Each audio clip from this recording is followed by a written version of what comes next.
ஆகியே துணை. ஜீவ சகோதர சகோதரிகள் அனைவருக்கும் எனது அன்பான நமஸ்காரம்.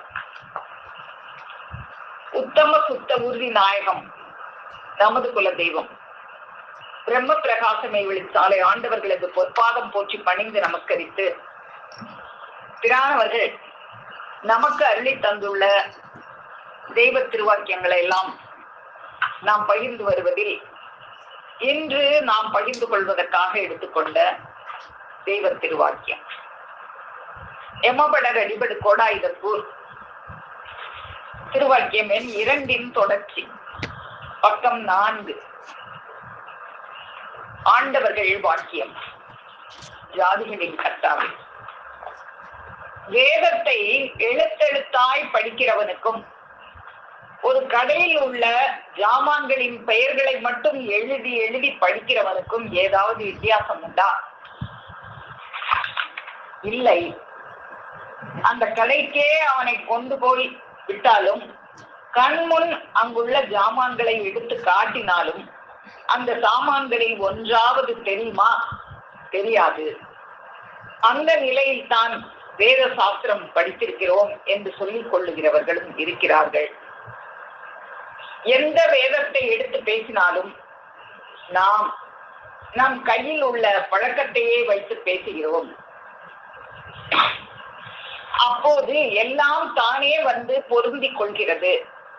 ஆகவே வேதத்தை பழகியவரிடத்திலே படிப்பது சுலபம் என்று தெரிகிறதல்லவா என்று நமது தேவகோமானவர்கள் திருவாய் மலர்ந்தருளி செய்திருக்கிறார்கள்.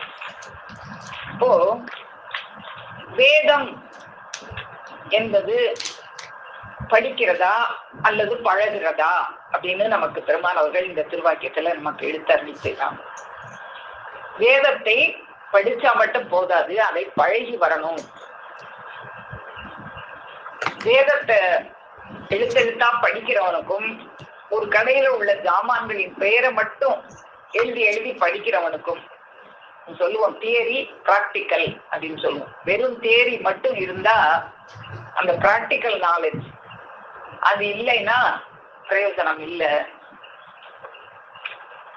அதுபோல அந்த எழுத்தெழுத்தா அந்த தியரி மட்டும் படிக்கிறவங்களுக்கு ஒரு கடையில, ஒரு பலசர கடையில என்னென்ன ஜாமான் இருக்கும், சின்ன பிள்ளைகள் எல்லாம் படிப்பாங்க. ஒரு மளிகை கடையில் என்னென்ன ஜாமான் கிடைக்கும், துவரம்பருப்பு, பாசிப்பருப்பு, கடலைப்பருப்பு, உப்பு, புளி, மிளகாய் இதெல்லாம் கிடைக்கும் அப்படின்னு படிச்சிருப்பாங்க. அந்த கடைக்குள்ள கொண்டு போய் விட்டு கொஞ்சம் துவரம்பருப்பு எடுத்துட்டு வா அப்படின்னா எது துவரம்பருப்பு, எது பாசிப்பருப்பு, எது கடலைப்பருப்புன்னு தெரியாதே. ஆனா இந்த பள்ளிக்கூடத்துல போய் படிக்காம அந்த பலசர கடையில ஒரு சின்ன பையன் வேலை செய்யறான் அப்படின்னா அவன் துவரம்பருப்பு எடுத்துட்டு வான்னா டான்னு எடுத்துட்டு வந்துடுவானே. அவனுக்கு தெரியுமே எது துவரம்பருப்பு, எது பாசிப்பருப்பு, எது கடலைப்பருப்பு அப்படின்னு அவனுக்கு தெரியுமே.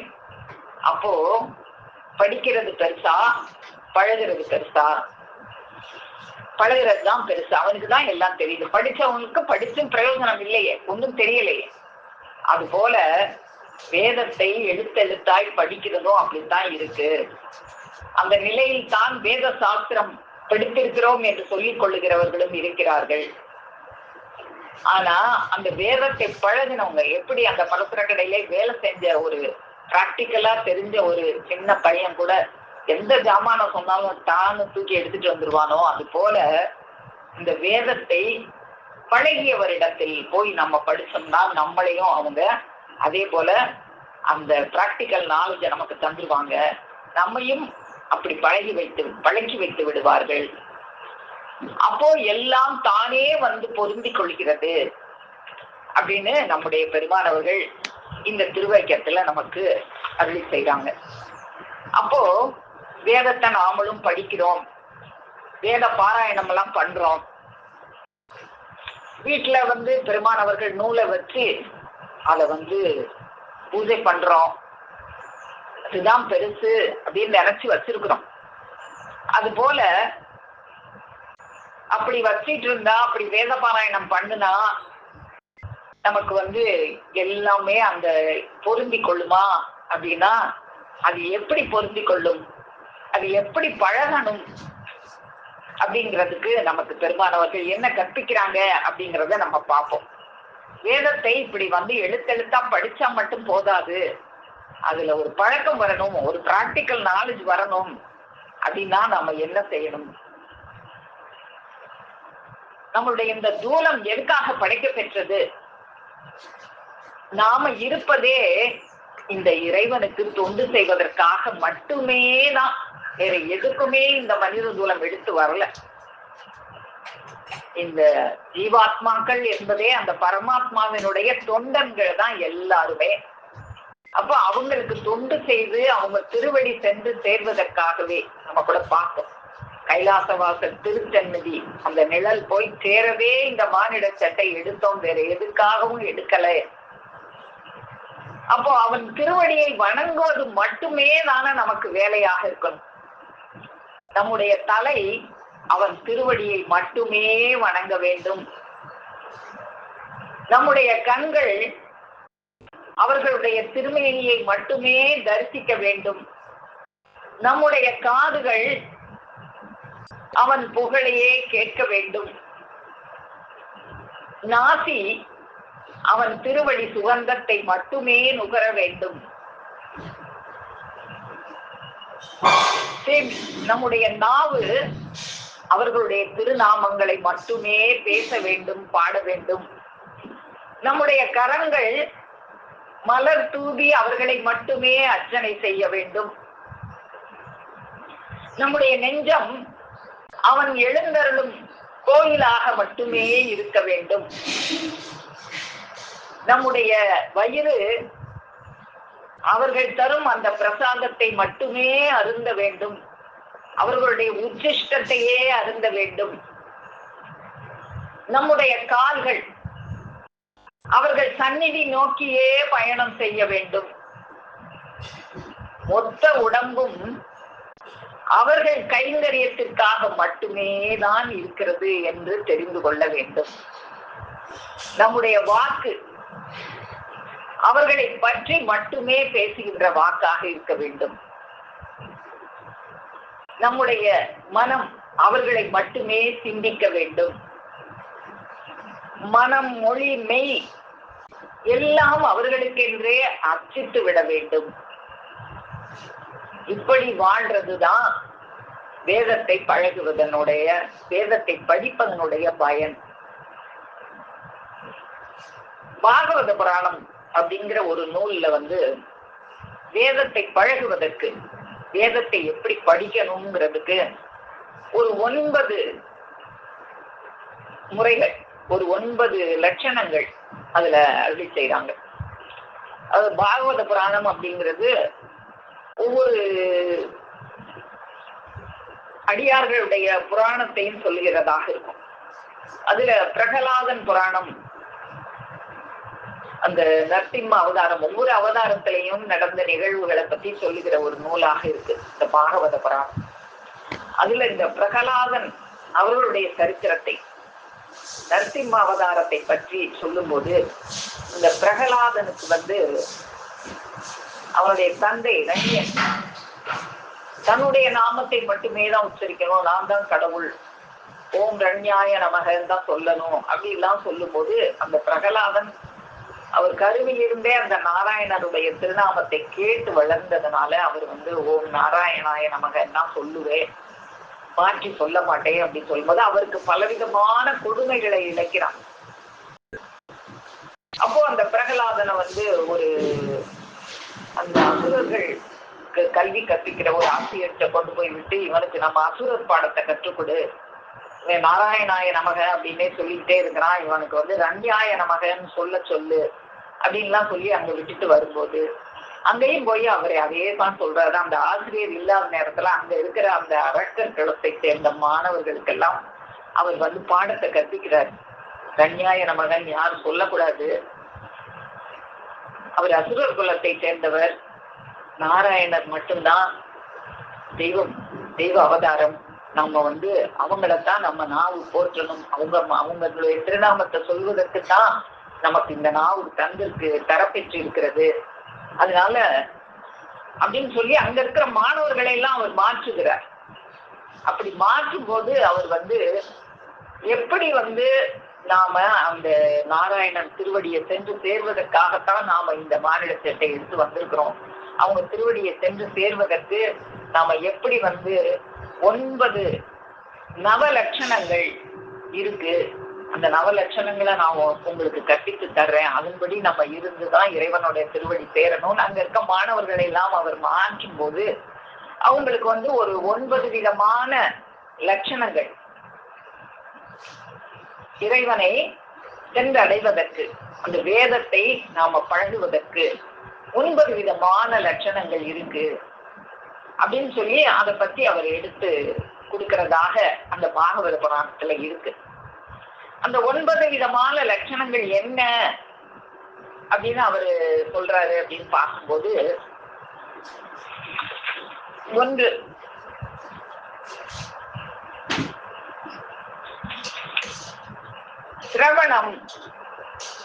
சிரவணம் செய்தல். நம்ம முதல்ல பேரை மட்டும் பார்ப்போம், அதுக்கப்புறம் அது ஒவ்வொன்றை பத்தி நம்ம விரிவா பார்ப்போம். சிரவணம், 2வது கீர்த்தனம், 3வது விஷ்ணு ஸ்மரன், பாத சேவனம், அடுத்தது அர்ச்சனம், அடுத்தது வந்தனம், தாஸ்யம், சக்கியம், ஆத்ம நிவேதனம். இப்படி 9 படிநிலைகளாக நம்ம படிப்படியாதான் அந்த வேதத்தை பழகி வரணும்.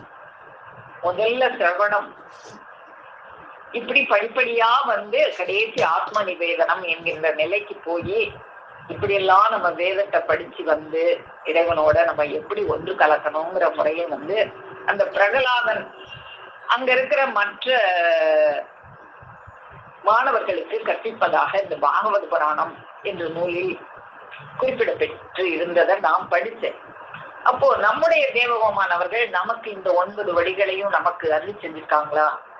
நாம எப்பயுமே எந்த நூல்ல எதை பார்த்தாலும் நம்முடைய தெய்வம் அவர்கள் நமக்கு அருளி செய்திருக்காங்களா?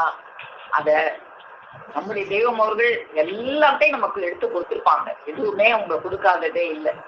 அப்போ பெருமானவர்கள் நமக்கு எங்க அருளி செஞ்சிருக்காங்க அப்படின்னு பார்க்கும்போது, நம்முடைய பெருமானவர்கள் ஞான முறையீடு காப்பு பாடல்ல நமக்கு இதை எடுத்து கொடுக்குறாங்க. மௌன மாமணி மாட துள்ளியேறவும் லவண மணி மந்திர ஔஷதம் கொள்ளவும் கவனம் பாயும் கூலிகை கட்டேறவும் கவனம் பாயும் கூலிகை கட்டேறவும் நவமணி பதிநாயகன் காப்பீடே. நாம் அந்த மௌனமணி மாடத்தில் ஏறுவதற்கும், அந்த ஔஷதம், அந்த பிறவி பிடி தீர்க்கும் மருந்தை கொள்ளுவதற்கும், கவனம் பாய்ந்து அதை கேட்பதற்கும் நவமணி 9 வழிகள் இருக்குன்னு நம்ம பெருமானவங்களே எடுத்து சொல்லியிருக்காங்க. அது எதுக்காக? அது மூலம்தான் நாம அந்த ஞான கடல் வாயை மடுக்கணும். காக்கும் ஞான கடல் வாய் மடுக்கவே பார்க்கவும் பிறவிப்பினி தீக்கவும் யாக்குமே திசை நாகமும் வாய்க்கவும் யாக்குமே திசை நாகமும் வாய்க்கவும் மாகநாதரின் மாமூரை ஈடிதே.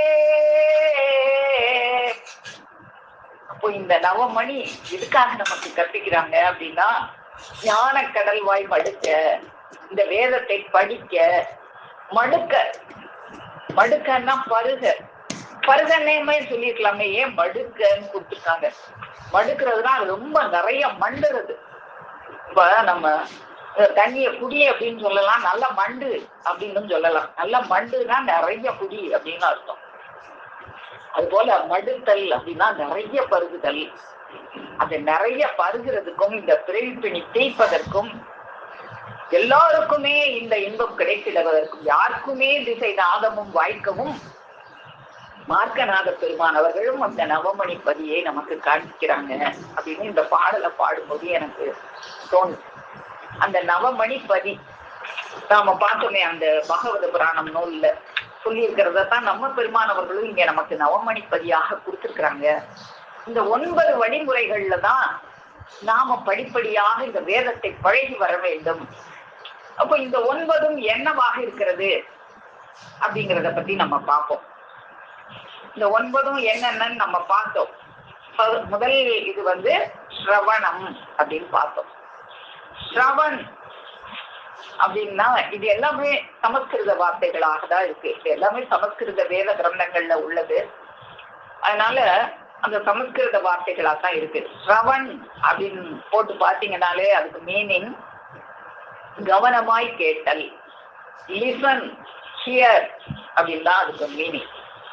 லிசன் பண்ணணும், கவனிக்கணும், கவனமாய் கேட்கணும். அதுக்கு பயன்படுகிற கருவி காது. அப்போ இந்த ஞானத்தின் முதல் படி என்னவாக இருக்கிறதுனா நீ சிரவணம் செய்யணும், கேட்கணும். அது எப்படி கேட்கணும்? கவனமாய் கேட்கணும். அது கேட்கறதுக்கு தான் இறைவன் செவி என்ற அந்த ஒரு யோக துளையை. மற்ற ஜீவராசிகளுக்கெல்லாம் செவி இருக்கு, ஆனா அதுக்கு வெறும் இந்த உடம்புல இருக்கிற ஒரு துளையாக இருக்கு. இந்த மனிதனுக்கு மட்டும்தான் அது யோக துளையாக இருக்கிறது. நம்ம கைலாச நாடு செல்வதற்கு அந்த வாசல் வழியாகத்தான் செல்லணும். அந்த அருள்வழி வாசல் திறந்துதான் நம்ம அது வழியாகத்தான் நம்ம போகணும். இப்போ இந்த வேதத்தை படிப்பதற்கு முதல் படி காதால நம்ம கேட்கணும். காது கேட்கறதுக்கு எந்த ஞானமும் தேவையில்லை. எந்த ஞான அறிவும் முதல்ல இல்லாமையே முதல்ல காதை மட்டும் திறந்து வச்சா போதும். படிக்க போகும்போதே எல்லாத்தையும் தெரிஞ்சுக்கிட்டா படிப்பாங்க. பெருமான் அவங்க அருள் செல்வாங்க, எங்கிட்ட படிக்க வரும்போது நீ வேதத்தை கற்று தேர்ந்து வரணுங்கிற அவசியம் இல்லை. நான் சொல்லுவதற்கு காது மட்டும் கொடுத்தா போதும், செவி கொடுத்தா போதும். கேள்மகனே இம்மன்றேதான் நான் சொல்றத கேட்டா போதும். மற்றபடி எல்லாமே அந்த என்னுடைய வார்த்தைகள் உள்ள போய் அது என்னென்ன செய்யணுமோ அதை செஞ்சிடும் அப்படிங்கிறத நமக்கு பெருமான் அவர்கள் இன்னும் கொஞ்ச நேரம் பேசலாமா, நேரம் தருவீர்களா அல்லது செவி கதவை சாத்தி போடுவீர்களா என்று நினைக்கின்றேன் பிரவியரே அப்படின்லாம் அறிவு செய்வாங்க. அப்போ அவங்க பேசும்போது நாம அந்த செவி கதவை சாத்தி போடாம கேட்கணும். அதுதான் முதல் படியாக இருக்கிறது. நமக்கு கூட பிள்ளை தமிழ்ல பெருமான் அவங்க நீ அந்த ஊசி தமரை மட்டும் திறந்து வை, பால் அமுதம் தன்னால இறங்கும் உள்ள. நிச்சயமாகவே உச்சி வழி கண்டூசி தமர் போட்டால் நேசமுடன் பாலமுகமிறங்கும் நீ பருக பருகன். நீ ஊசி தமர் மட்டும் போட்டு அதை அடைச்சிடாம திறந்து கேளு, பாலமுதம் தன்னால இறங்கும். அதுக்கு நீ காதை திறந்து கவனமாய் மட்டும் கேட்டா போதும். கற்பகவாசி மேல் உற்பனச்சாரி கடுநடை வேகமெழ கண்டு கொழுதற்கு விண்டிட உரைப்போம் கவனமாய் கேள் மகனே. நீ கவனமாய் மட்டும் கேட்டா போதும் மகனே. செவிக்கதவை சாத்தி போடாம திறந்து மட்டும் வச்சுட்டு கவனமா கேட்டுக்கிட்டு மட்டும் உட்கார்ந்துருந்தா போதும் மகனே. ஞானத்தை அடைவதற்கு அது முதல் படியாக இருக்கும். இந்த இரு செவியும் அதுக்காகத்தான் கொடுக்க பெற்றிருக்கு. மற்ற மிருகங்களுக்கெல்லாம் அந்த மணி வயிற்றில் பசி இல்லை. பறவையூர் வனங்காலி இவைகளுக்கெல்லாம் பகுத்தறிவாம் மணி வயிறில் பசியும் இல்லை. அதுக்கு பகுத்தறிவாம் மணி வயிறே கிடையாது, அதுல பசியும் இல்லை. இறையடும் வாய் குடற்கேகும் இரு செவியும் உயிர் துளையாம் திட்டோராது. அப்போ இந்த மனிதனுக்கு மட்டும்தான் அந்த இரு செவியும் உயிர் துளையாக இருக்குதுன்னு தெரியாம அந்த அறிவாகார குலமணியின் அறிவு வயிறு பசித்து கேக்குது. அந்த அறிவு வயிறு பசிச்சு எனக்கு வேணும் வேணும்னு கேட்டும் இந்த தூல வயிற்றுக்கு மட்டும் நீ கொடுத்துட்டு அந்த அறிவு வயிற்றை விட்டுட்டேன்னா நிறை செவிக்கு உணவு அருந்தார் மாடே. நீ உணவு அருந்தினா நீயும் மாடும் ஒண்ணுதானே. நின்றாளன் அழிந்தாளன் உரைத்தனரே, அப்படித்தானே வள்ளுவர் பெருமான் அவங்க சொல்லியிருக்காங்க. தெய்வப்புலமை ஐயர் அவர்கள் திருமதி நாப்பழம்பாம் எழுத்திருக்குறளில் செவியீர் சுவையுணரா வாயுணர் உடையோரெல்லாம் மிருகங்கள் என்றும், இவர்கள் இருந்தாலென் அவிந்து போனால் என்ன என்றும் மகா ஆத்திரத்துடனே இவ்வளவு கர்ண கடூரமாக மக்களாய் உள்ளவர்கள் யூகிக்கில் அவமான ஆத்திர சுறுசுறுப்பு உண்டாகும்படியாய் கூறுகிறான் என்ற காரணம் என்ன? இவ்வளவு ஆத்திரமா? நீ செவிக்கதவை திறந்து வச்சு கேட்கலைன்னா நீயும் மாடும் ஒண்ணுதான். நீ இருந்தா என்ன செத்தா என்ன அப்படின்னு சொல்லிட்டாங்களே. அப்போ அதனுடைய முக்கியத்துவம் என்ன? அப்போ இந்த சிரவணம் அப்படின்னு நம்ம சொல்லி பார்த்தோமே, இந்த முதல் படி அதுதான் பெருசு. அப்படி காது கொடுத்து கேட்கும் போதுதான் அந்த வழியாகத்தான் இறைவன் நம்ம அந்த நெஞ்சம் இறைவன் குடிபுகிற ஒரு கோயிலாக மட்டுமே இருக்க வேண்டும்னு பார்த்தோமே தொடக்கத்துல. அதுக்கு என்ன செய்யணும்? அந்த இறைவன் நமக்குள்ள குடிபுகுகிறதுக்கு வழி நீ செவிக்கதவை சாட்சி போடாம திறந்து வைக்கிறது மட்டும்தான். நீ செவிக்கதவை திறந்து வச்சாதான் அது வழியாகத்தான் இறைவன் நமக்குள்ள புகுருவாங்க. அவங்க புகுறதுக்கு வேற வழி இல்லை. அப்படி இறைவன் புகுந்துட்டா நாம தான் இறைவனை விட மேலானவங்க அப்படின்னு சொல்லி நம்மாழ்வார் அவங்க ஒரு பாடல் எழுதுனாங்க. இறைவன் நீ எனக்குள்ள புகுந்துட்டீங்கன்னா நான் தான் உன்னை விட பெரியவன் அப்படின்னு சொல்லி அவங்க எப்படி எழுதுறாங்க அப்படின்னா, புவியும் இரு விசும்பும் நின்னகத்தே நீ என் செவியின் வழி புகுந்து என்னுள் உள்ளாய். இந்த புவியும் இரு விசும்பும் எல்லாம் ஒண்ணுதான். இறைவா நீ தான் இந்த பூமியை படைச்ச, வானத்தை படைச்ச, எல்லாம் படைச்ச, எல்லாம் ஒண்ணுதான். ஆனா நீ என் செவியின் வழி புகுந்து என்னுள் உள்ளாய். நீ என் காது வழியா புகுந்து எனக்குள்ள இருக்கிற. அவிவின்றி யான் பெரியன். அதனால சந்தேகமே இல்லாம நான் தான் பெரியவன். ஏன் நீ பெரியன் என்பதனை யார் அறிவாய்? உன் பெருகு நேமியாய் உள்ளு. கடவுளே நீ சொல்லு, நீதான் பெரியவன் எப்படி சொல்ல முடியும்? நீ படைச்ச எல்லாத்தையும் தாங்கிக்கிட்டு இருக்க. ஆனா உன்னையே காது வழியா உள்ள பூட்டி உன்னையவே நான் தாங்கிக்கிட்டு இருக்கிறேனே. அப்போ நான் தான் பெரியவன் அப்படின்னு நம்மாழ்வார் அவர்கள் இந்த செவி வழியாக இறைவனை உள்ள புகுத்துறதனுடைய பெருமையை அவங்க எடுத்து சொல்றாங்க. புவியும் இரு விசும்பும் நின்னகத்தே. இந்த பூமியும் இந்த வானமும் எல்லாம் ஒண்ணுதான். ஆனா நீ என் செவி வழி புகுந்து என்னுள் உள்ளாய். என் காது வழியா உன்னைய எனக்குள்ள வச்சுக்கிட்டேனே, என் நெஞ்சில உன்னைய நிறைச்சிட்டேனே. அப்போ சந்தேகமின்றி நான் தான் பெரியவன். அவிவின்றி யான் பெரியன். நீ பெரியன் என்பதனை யார் அறிவார்? உன் பெருகு நேமியாய் உள்ளு. சொல்லு கடவுளே நீயா பெரியவன். நீ எல்லாத்தையும் தாங்கினாலும் சரி உன்னையவே நான் தாங்குறேனே. அப்போ நான் தான் பெரியவன் என்று இந்த செவி வழியாக எப்படி இறைவனை உள்ள புகுத்தணும், இந்த ஸ்மரணம் அப்படின்னு நம்ம பார்த்தோமே. இந்த 9 வழிகள்ல முதல் படியாக அந்த முதல் படியை பத்தி நம்மாழ்வார் பெருமான் அவங்க பெருமையா சொல்றது. நம்முடைய தெய்வம் அவர்களும் இந்த செவி வழியாக கேட்கறத பத்தி தான் நமக்கு நிறைய இடத்துல நமக்கு பெருமையா எடுத்து சொல்றாங்க. உன்னுடைய ஜீவதேக வளர்ச்சிக்கு நீ மதி அமுதம் அருந்தணும்னா செவி கதவை திறந்து வைக்கணும்.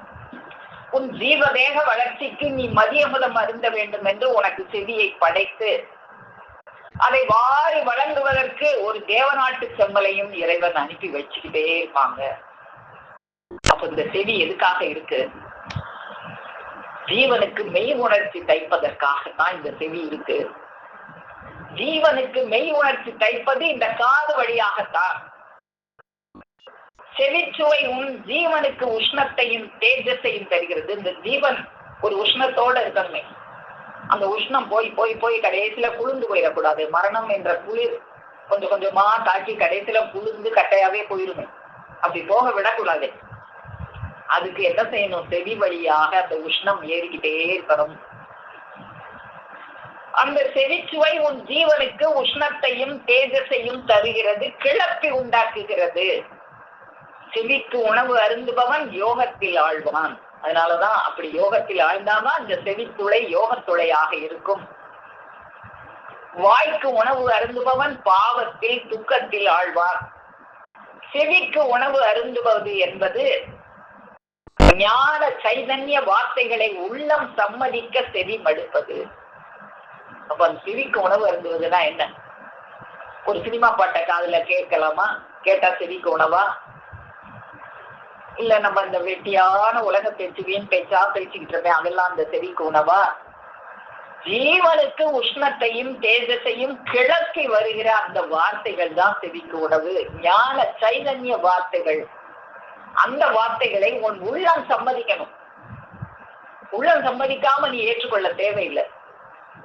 ஆமா, இது எங்கேயுமே கேட்காத அதிசயமான வார்த்தைகளா இருக்கே, நம் ஜீவனுக்கு நன்மை வேணுமே, இறைவன் இதுக்காகத்தானே நம்ம ஜீவதேக வளர்ச்சிக்காகத்தானே நாம மதிய முதம் அருந்த வேண்டும் என்று செவி இறைவன் படைச்சிருக்கிறார். மற்ற மிருகங்களுக்கெல்லாம் இந்த செவியில ஏதாவது சொன்னா புரியுமா? நமக்கு மட்டும் புரிகிற ஒரு சக்தியை இறைவன் கொடுத்துருக்காங்களே, அது எதுக்காகன்னு சிந்திக்கிறவனுக்கு இந்த ஞான சைதன்ய வார்த்தைகள் உள்ள போகும். அப்படி போகும்போதுதான் யோகத்தை பெருக்கி சீவேசனாகிற நீயே. அப்பதான் நம்மாழ்வார் பெருமானவங்கிட்ட அவங்கள மாதிரி நம்ம இறைவன்ட்டே சொல்லலாம், இறைவனா நீயா பெரியவன், உன்னை விட நான் தான் பெரியவன். ஏன் உன்னையவே நான் தாங்கிக்கிட்டு இருக்கேன். நீ இந்த உலகம் பூரா அண்ட சராசரத்தை நீ தாங்கிக்கிட்டு இருந்தாலும் உன்னையே நான் என் உள்ளத்துல வச்சு சுமந்துகிட்டு இருக்கிறேனே, அப்ப நான் தான் பெரியவன். யோகத்தை பெருக்கி சீவேசனாக்கும் செயலில் நம்மை விழித்தாட்டுவது, இதுதான் வேதத்தை பழகுவதற்கு முதல் படியாக இந்த சிரவணம் என்பது இருக்கிறது. சிரவணம் என்றாலே கவனமாய் கேள். அதைத்தான் நம்ம பெருமானவங்க எல்லா இடத்தையும் வலியுறுத்தி கவனமாய் கேள் மகனே, இன்மென்றேதான் கேள்மகனே, இன்மென்றேதான் கேள்மகனே கேள்மகனேன்னு நமக்கு பெருமானவங்க லௌகீக மக்காம்ல கூட ஒரு பாவி ஃபுல்ல கேள்மகனே கேள்மகனேன்னு தான் கொடுத்துருப்பாங்க. கேள்மகனே முன் சொன்ன சிபத்து ஏழில் இதமகிதமான முதல் சிபத்துமான கேள்மகனே ஹயாத்தென்ற வேத பாடம் கிருபையுள உஜுதென்பதுதானாகும். கேள்மகனே தமிழ் வேதம் அஜபாவென்றும் இனிதான கேசரி என்றறைவதுண்டும். கேள்மகனே இதனை முந்தி அறிந்தொன்றொன்றாய் கிடைக்கும் மக்காம் அனைத்தும் கிளரொழியே ஆதி. எல்லாம் தெரியணும். இதெல்லாம் சிபத்துக்கள் 7 என்ன, எல்லாம் வேத பாடங்கள் எல்லாம் தெரியணும்னா நீ கேள் மகனே, கவனமாய் கேள் மகனே. கேட்டீனா அதுதான் நீ வேதத்தை பழகுவதற்கு முதல் படியாக இருக்கும் அப்படின்னு நம்முடைய தேவகமானவர்கள் அவங்க எடுத்து சொன்னதும், இன்னும் மற்ற ஞானியர் பெருமக்கள் நம்மாழ்வார் பெருமான் அவங்க எடுத்து சொன்னதையும் நம்ம பார்த்தோம். இப்போ 2வது படியாக நம்ம பார்த்தது கீர்த்தனம் அப்படின்னு பார்த்தோம். கீர்த்தனம் அப்படின்னாலே கீர்த்தனை செய்தல், புகழ் பாடுதல். கீர்த்தினா புகழ், பாடு, இறைவனுடைய பாடல்கள் மூலமாக இறைவனை கீர்த்தித்தல், அவன் புகழ் பாடுதல், தோத்திர பாடல்களை துணை கொண்டு பாடுதல், அதுதான் 2வது படியாக இருக்கிறது.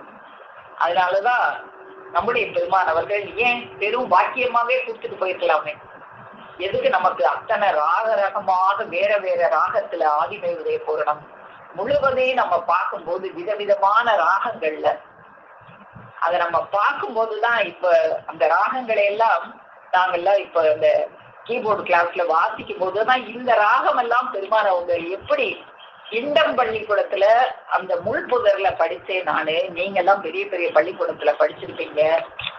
நான் படிச்சது ஒரு எங்க ஊரு முள்ளு கிணற்று அடியில ஒரு இண்டம் புதரடி இளமணலை நடத்தும் ஒரு வீட்டு திண்ணையில தான் நான் படித்தேன். அப்படி படிச்சவங்களா இப்படி எல்லாம் இசையமைச்சாங்க. ராக ரகமான ஒவ்வொரு பாடலுக்கும் ஒவ்வொரு ராகம், இப்படி எல்லாம் பாடலுக்கு ராகம் கொடுத்து நாம இயற்றி பாடணும். இந்த கீர்த்தனம் என்பது நாம இறைவன் பெயரில் தோத்திர பாடல்கள் எழுதி அவங்கள பாடி தோத்தரிக்கணும். ஆனா நமக்கு நம்முடைய தேவமாமன் அவர்கள் அந்த வேலையெல்லாம் வைக்கல. அவங்களே பாடலை எழுதி கொடுத்து அதை இசையமைச்சு கொடுத்து, இசையமைக்கிறவங்களும் அவங்கதான், அந்த பாடல் வரிகளை அமைக்கிறவங்களும் அவங்கதான், அதுக்கு ராகத்தை கற்பித்து கொடுக்கறவங்களும் அவங்கதான். அப்படியெல்லாம் நமக்கு கற்பித்து எளிமையாக்கி நமக்கு, அதனாலதான் சொல்றாங்க திருப்பாற்கடலை காய்ச்சி வச்சாக்கி நமக்கு எந்த கஷ்டமும் இல்லாம ஈஸியா எடுத்து பருகிற மாதிரி நமக்கு எடுத்து கொடுத்துருக்காங்க. அப்போ அந்த பாடல்களை நம்ம பாடுறதுதான் கீர்த்தனம் செய்வதாக இருக்கிறது. அதை எப்படி பாடணும்? அதுல உள்ள இப்படியெல்லாம் நமக்கு கொடுத்திருக்காங்களே, உள்ளம் உருகி கண்ணீர் மல்க அதை பாடணும். ஒவ்வொரு வரிகளையும் பெருமானவங்க எவ்வளவு அதிசயத்தை உள்ள புகுத்தி வச்சு பாடியிருக்காங்க அப்படிங்கிறத நம்ம உள்ள முருகி பாட வேண்டும்.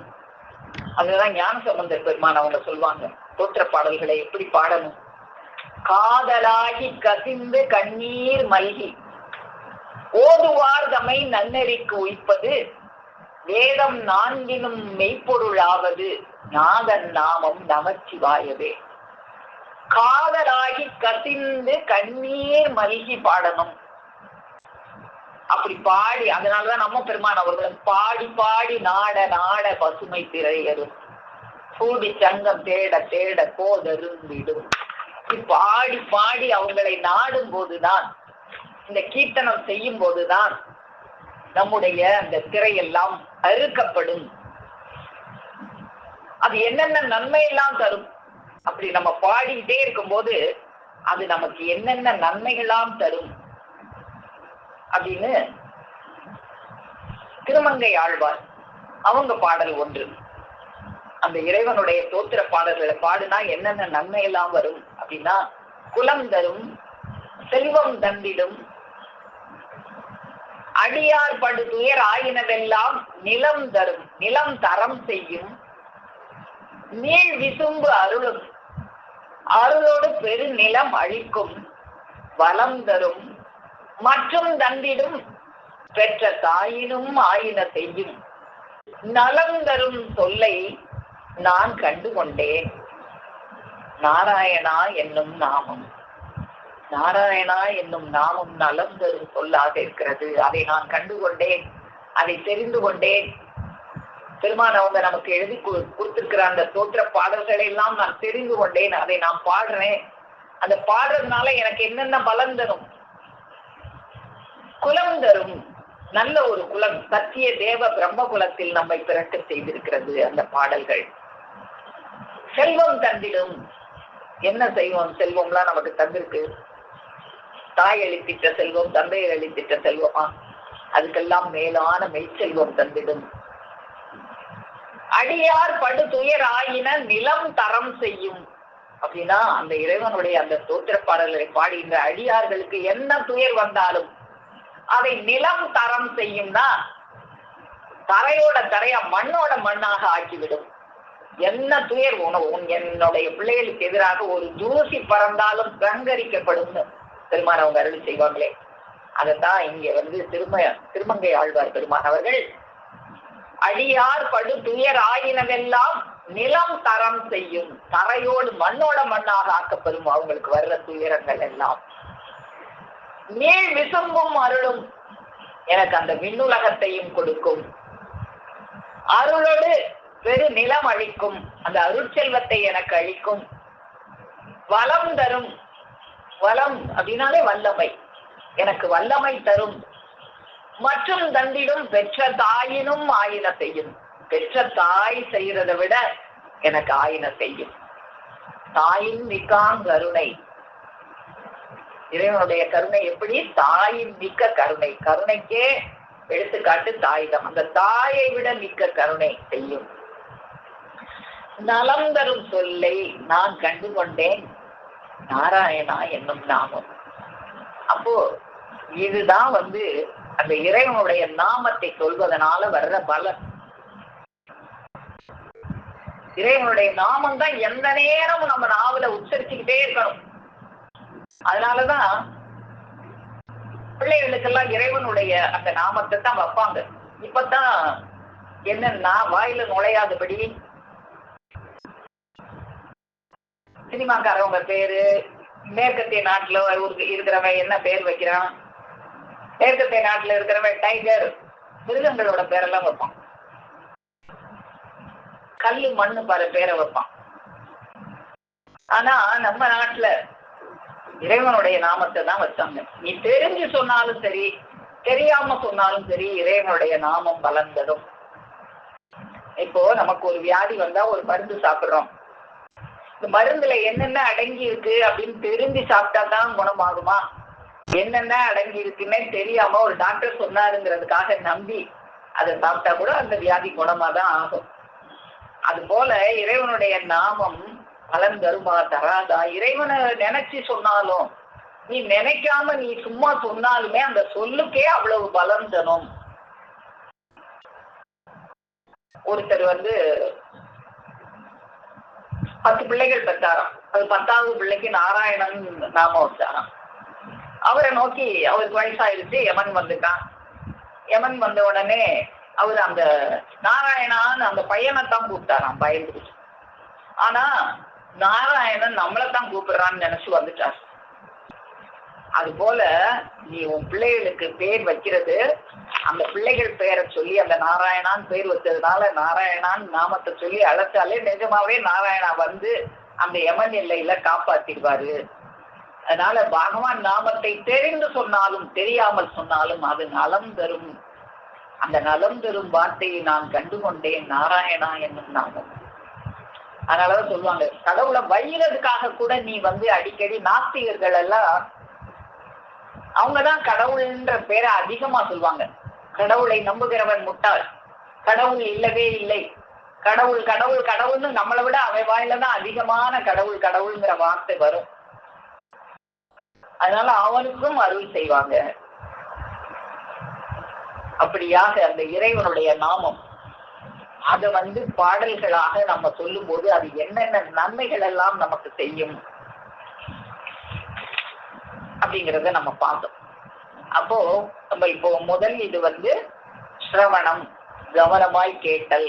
அந்த சிரவணம் செய்யறதுனால அது வேதத்தை பழகுவதற்கு முதற்படியாக இருக்கிறது. அப்போ 2வது படி கீர்த்தனம். கீர்த்தனம் என்பது அவர்களுடைய அந்த தோற்ற பாடல்களை துணி கொடுத்து பாடுவது. அது அப்படி பாடும்போது எப்படி பாடணும்? ஆதலாகி கசிந்து கண்ணீர் மல்கணும். பெருமானவங்களுடைய திருவாக்கியங்களை படிக்கும் போதெல்லாம் கண்ணீர் கதகதவென்று கொட்டணும், மேனி சிலிர்க்கணும். அப்படி பாடும்போது அது நம்மளை அந்த அடுத்த படிநிலைக்கு கொண்டு போகும்.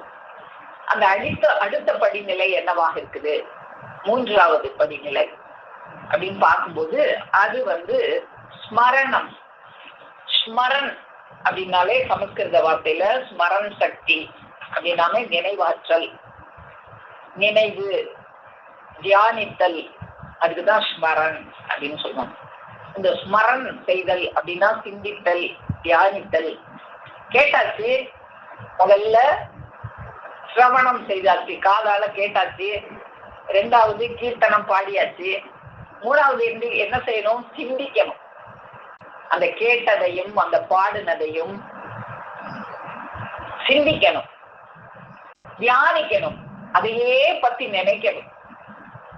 நினைவில் ஊறிய நினைவீதி ஏதன, அந்த நினைவுல ஊறி வரணும். அது அப்படி ஊறி வர்றதுக்கு பேர் தான் ஸ்மரன், சிந்தித்தல். அப்படி தொடர்ந்து மேல மேல மேல மேல சிந்திக்கும் போதுதான் அது பலம் தரும். சும்மா சிவாய நம அப்படின்னு ஒரு தடவை வாயில சிந்திக்காம மேலோட்டமா சிவாய நம என்ன ஒரு தடவை சொன்னாலும் 10 தடவை சொன்னாலும் 1000 தடவை சொன்னாலும் பலன் தருமா? தராது. அதை சிந்திச்சு அதுல என்ன சொல்லியிருக்காங்க அப்படின்னு அந்த சிந்திக்கும் போதுதான் அது பலன் தரும். பெருமானவங்க அதுவும் நமக்கு எடுத்து கொடுத்துருப்பாங்க. சிவாய நம என்று சிந்தித்திருப்போருக்கு அபாயம் ஒரு நாளும் இல்லை அப்படின்னு தான் சொல்லி இருக்குதே தவிர வாயில் சொல்லிக் கொண்டிருப்பதை சொல்லவில்லை. சிந்தித்திருப்பது என்றல்லவா சொல்லி இருக்கிறது. அது எப்ப சிந்திக்க முடியும்? அனுபவித்து ருசித்த பிற்பாடு தானே சிந்திக்க வரும். ஒன்றை பற்றி சிந்திக்கிறதுனா எப்போ சிந்திக்க முடியும்? அதை அனுபவிச்சு ருசிச்சிருந்தாதான் சிந்திக்க முடியும். ஒன்றை பார்த்து அதை ரசிச்சாதான் அப்புறம் அதை பார்க்காம அதை தனிமையில போய் அதை பத்தி சிந்திக்க முடியும். பார்க்காம எப்படி சிந்திக்க முடியும்? கண்டறியாமும் கை கொண்டுடுவேன் என்று விண்டது என்ற வேதமோ. முதல்ல கண்டாதானே அதுக்கப்புறம் அதை சிந்திக்க முடியும். அப்போ அனுபவித்து ருசித்த பிற்பாடு தானே சிந்திக்க வரும். அப்போ நீ அந்த சிரவணம் செய்யும் போதும் காது கொடுத்து கேட்கும் போதும் அதை அனுபவிச்சு கவனமா கேட்கணும். அதுக்கப்புறம் 2வது கீர்த்தனம் பண்ணும் போதும் அந்த பாடலை உள்ள முருகி ஊன் கசிந்து கண்ணீர் மல்க அதை பாடணும். அப்பதான் அந்த 2ம் செஞ்சினாதான் 3வது சிந்திக்க வரும், ஸ்மரணம் செய்ய வரும். அப்போ இது தவ ஏற்றம். அப்படி சிந்திக்கிறது என்னன்னா தவ ஏற்றம். அதுதான் தவம். புலம்பொறி கடந்து நிற்கிற நிலை அப்படி சிந்தித்தல். அப்போ அப்படி சிந்திக்கிறதுக்கு நமக்கு ஒரு பெருமானவர்களுடைய துணை வேண்டும். தேகமுடைய பிரானின் வல்லபம், தேகமற்ற இறை சுரூபத்தின் வல்லபமும் தேகமுடைய பிரானின் வல்லபமும் சேர்ந்த ஒரு அதி வல்லப தீர்க்கர் உனக்கு வாய்க்க வேண்டும். மனோவாக்கு காயங்களுக்கு எட்டப்படாத அந்த எல்லைக்கு நீ போக வேண்டுமானால் மனோவாக்கு காயம் கடந்த ஒருவர் உன்பால் இறக்கப்பட்டு உன்னை போல் தேகியாக உன் உலகுக்கு வந்திருக்க வேண்டும். உன்னை கைபோட்டு வழிகூட்டி நடத்த வேண்டும். அதல்லாது வேற எந்த வழியில் நடப்பவர்களும் மாயை தரும் புத்தியில் வழியில் நடப்பவர்களே ஆவார்கள். அவங்க வழிகூட்டி நடத்திட்டு போனாதான் இந்த வழியில எல்லாம் நம்ம நடந்து போக முடியும். செவி இருக்கு, செவியில கேட்கணும்னு நினைச்சு சும்மா உட்காந்துக்கிட்டே இருந்தா செவியில என்ன கேட்கும்? அந்த செவிக்கு மதி அமுதம் வழங்குவதற்கு அந்த வேதனாவை கொண்டுள்ள அந்த அமுதனாவை கொண்டுள்ள அந்த திருநாவை கொண்டுள்ள அந்த தீர்க்கதரிசி பெருமானவங்க அருளமுதத்தை அள்ளி எள்ளி வழங்கும் போதுதானே இந்த செவி அமுதம் மண்டும் பருகும். நல்ல மண்டு போ அப்படின்னா என்ன அர்த்தம்? நல்ல நிறைய குடி. அப்போ நிறைய குடிக்கிறதுக்கு இந்த தேக வல்லபமும் இந்த தேக வல்லபம் கடந்த இறை வல்லபமும் கொண்ட ஒரு தீர்க்கர் அவர்கள் வாய்க்க வேண்டும். அவங்க சொல்லும் போதுதான் நீ இந்த சிரவணத்தை செய்ய முடியும். அதெல்லாம் வேண்டாம், நானே வேத நூல்கள் இருக்கு படிக்கிறேன் அப்படின்னு படிக்கிறது இல்லை. வேதத்தை எழுத்தெழுத்தாய் படிக்கிறவனுக்கும் ஒரு கடையில் உள்ள சாமான்களின் பெயரை எழுதி எழுதி படிக்கிறவனுக்கும் அப்புறம் வித்தியாசம் இல்லாம போயிடும். அப்போ அந்த பழகிய வேதத்தை பழகியவரிடத்துல படிக்கிறதுக்கு முதல் படியாக அந்த சிரவணம், 2வது படியாக அவர்கள் தந்த தோத்திர பாடல்களை ஊனுருக கண்ணீர் மல்கி காதலாகி கசிந்து கண்ணீர் மல்கி அதை படிக்கணும். 3வது படியாக அதை ஸ்மரணம் செய்யணும். ஸ்மரணம் அப்படின்னா என்னன்னு பார்த்தோம், சிந்தித்தல். அதை உள்ளம் உருக சிந்தித்து தியானிக்க வேண்டும். அப்படி தியானிக்கும் போதுதான் அது நம்முடைய நினைவுல போய் பதிஞ்சு அந்த இறைவனை நம்முடைய உள்ளத்தில் அது அமர்த்துவதாக இருக்கும். அப்படிப்பட்டவங்களை அதுக்கு ஒரு இறை வல்லபம் கொண்ட ஒரு தீர்க்க தரிசியோடைய துணை வேணும்னு பார்த்தோமே. அவங்கதான் அப்படின்னு இந்த மனம் கண்டு கொண்டால் அதுக்கப்புறம் வேற என்னத்தையும் பார்க்காது. நம்ம பார்த்தோமே, இந்த கண்கள் அவங்களை மட்டுமே பார்க்கிறதுக்கு, இந்த காதுகள் அவர்களுடைய மொழியை கேட்பதற்கு மட்டுமே, இந்த வயிறு அவர்கள் உச்சிஷ்டத்தை அருந்துவதற்கு மட்டுமே. அப்போ யாரை பார்க்கும்போது, யாருடைய சொல்லை கேட்கும் போது நம்முடைய கண்கள் மற்றொன்றை காணாதோ, எந்த ஒருவரை பற்றி கேட்கும் போது நம்முடைய காதுகள் மற்றொன்றை கேட்க விரும்பாதோ, எந்த ஒருவரை நினைக்கும் போது நம்முடைய உள்ளம் மற்ற யாரையும் பற்றி சிந்திக்காதோ, அவர்கள்தான் பகவான். அவங்கள தரிசிக்கணும், அவங்க சொல்ல கேட்கணும். அப்படி கேட்கும் போது மற்ற எதையுமே நம்ம பார்க்க மாட்டோம், அந்த வேதத்துக்குள்ளே நம்ம மூழ்கிடுவோம். கொண்டல் வண்ணனை கோவலனாய் வெண்ணெய் உண்ட வாயன், என் அமுதினை கண்ட கண்கள் மற்றொன்றினை காணாவே அப்படின்னு திருப்பாணாழ்வார் பெருமான் அவங்க பாடி வச்சிருக்காங்க. அந்த கொண்டல் வண்ணனை கோவலனாய் வெண்ணெய் உண்ட வாயன், என் உள்ளம் கவர்ந்தாரை அண்டர்கோன் அணி அரங்கன், என் அமுதினை கண்ட கண்கள் மற்றொன்றினை காணாவே. அப்போ இப்படி யாரை பார்த்த உடனே நம்முடைய கண்கள் மற்ற எதையும் பார்க்கறதுக்கு விரும்பாதோ, யாருடைய மொழியை கேட்ட பிறகு நம்முடைய செவி வேற எதையும் கேட்க விரும்பாதோ, யாருடைய பாடல்களை பாடிய பின் நம்முடைய நாவு வேற எதையும் பாட விரும்பாதோ, யாருடைய திருச்சந்நிதிக்கு போன பிறகு நம்முடைய கால்கள் வேற எந்த திசையை நோக்கி செல்லாதோ, அவர்களையே பற்றி, அவர்கள் தந்த அந்த அருளமுதத்தை பற்றியே நாம சிந்தித்துக் கொண்டிருக்க வேண்டும். அப்போ அதுதான் இந்த உள்ளத்தில் முழுவதுமாக அவர்களை நிறைப்பது. அப்படி நாம அந்த பகவான் அவர்களுக்கு உள்ளத்துல ஒரு சிறு இடம் கொடுத்து அவங்கள நம்ம உள்ளத்துக்குள்ள பூட்டிட்டா அவங்க உள்ளம் முழுதும் நிரம்பி வேற அங்க இருக்கிற குப்பைகளை எல்லாம் அகற்றி விடுவார்கள். நாம் ஒரு சிறு இடம் கொடுத்தாலே போதும், அவங்க முழுமையாக அந்த இடத்தை ஆக்கிரமித்துக் கொள்வார்கள்.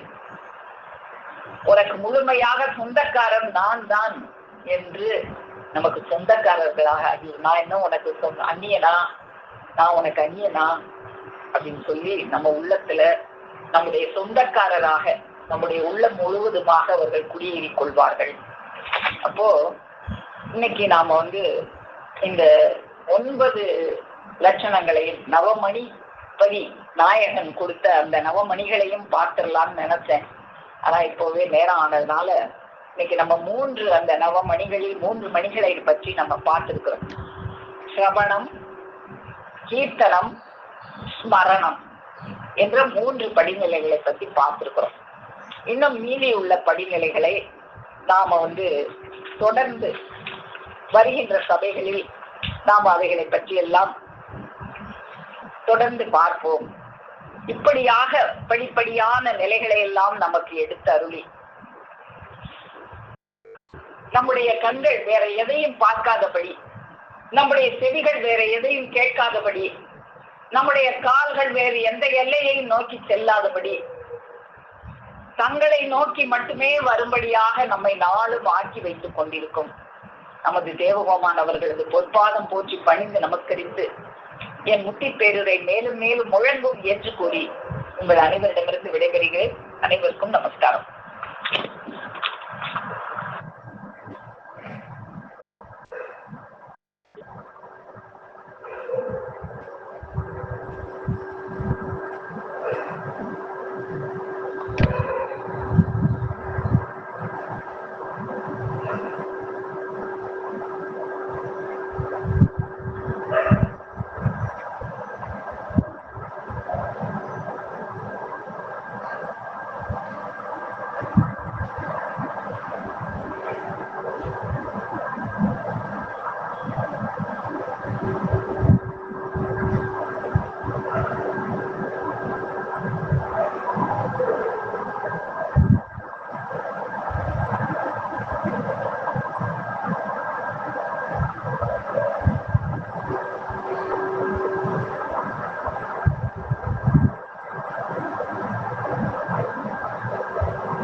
ஜீவ சகோதரி சாலை தாரா தேவி அவர்கள்.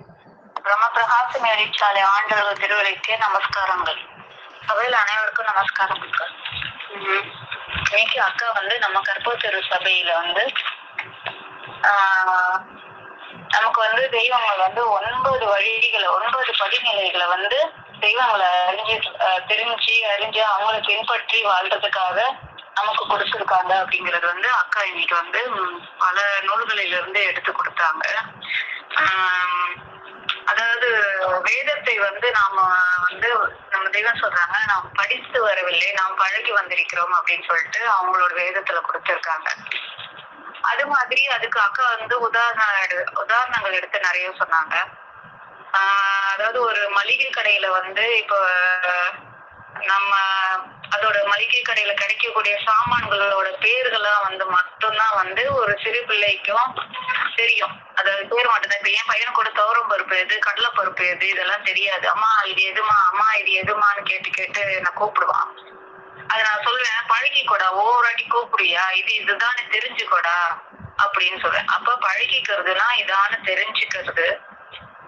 அப்ப நம்ம தெய்வங்கள் வந்து வேதங்கள் வந்து நம்ம பாட்டியார் அவங்க கிட்ட இருந்து, நம்ம தனிமணி பிரான் அவங்க கிட்ட இருந்து பழகி வந்திருக்கிறாங்க. அப்படி பழகி வந்திருக்கிறத நமக்கு வந்து 9 வழிகளை வந்து நமக்கு வந்து சொல்லி தராங்க. அந்த 9 வழிகள் வந்து ஒரே நிமிடம் கண்ணாடி மண்டை எடுத்துக்கிறேன். 9 வழிகளை வந்து முதல் வந்து ஸ்மரணம். அது அந்த ஸ்மரணம் அப்படின்னா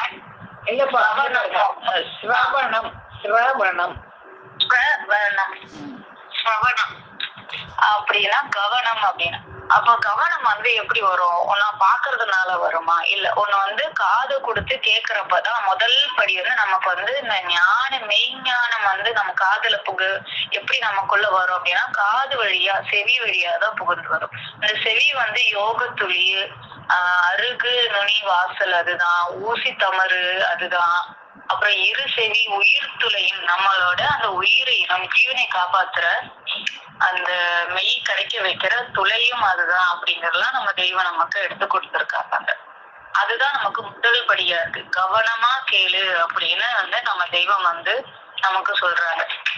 மனிதனுக்கு மட்டும்தான் செவி பசி வந்து கொடுத்துருக்காங்க.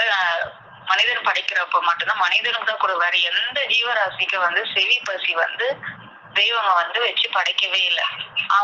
திருவள்ளுவரும் அந்த திருக்குறள் சொல்றாங்க. அக்கா அது மட்டும் அந்த குரல் எடுத்து கொடுக்க.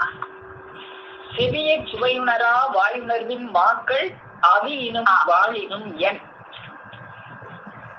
அப்படி அதாவது செவியில வந்து அந்த வயிற்று பசிக்கே வந்து இந்த மனிதன் வந்து திரும்ப திரும்ப வந்து சம்பாதிச்சுட்டு அது பசிக்கே அவன் வந்து வேலை செஞ்சுட்டு இருக்கிறது வந்து செவி உணவு எடுக்காத வந்து அவங்க வெறும் மிருகங்கள் தான் அப்படின்னு சொல்லி, அவங்க வாழ்ந்தால் என்ன வாழாட்டி என்ன அப்படின்னு சொல்லி திருவள்ளுவர் அவங்க சொல்லி இருக்கிறதையும் இன்னைக்கு நான் தெரிந்து பண்ணேனுக்கா. அதுக்கப்புறம் வந்து புவியும் விசும்பும் அவங்களோட பேர் கொஞ்சம் சொல்லுங்கக்கா.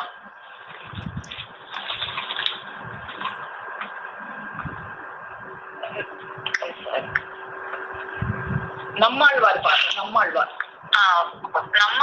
அவங்களும் புவியும் விசியும் அந்த பாடல் பாடி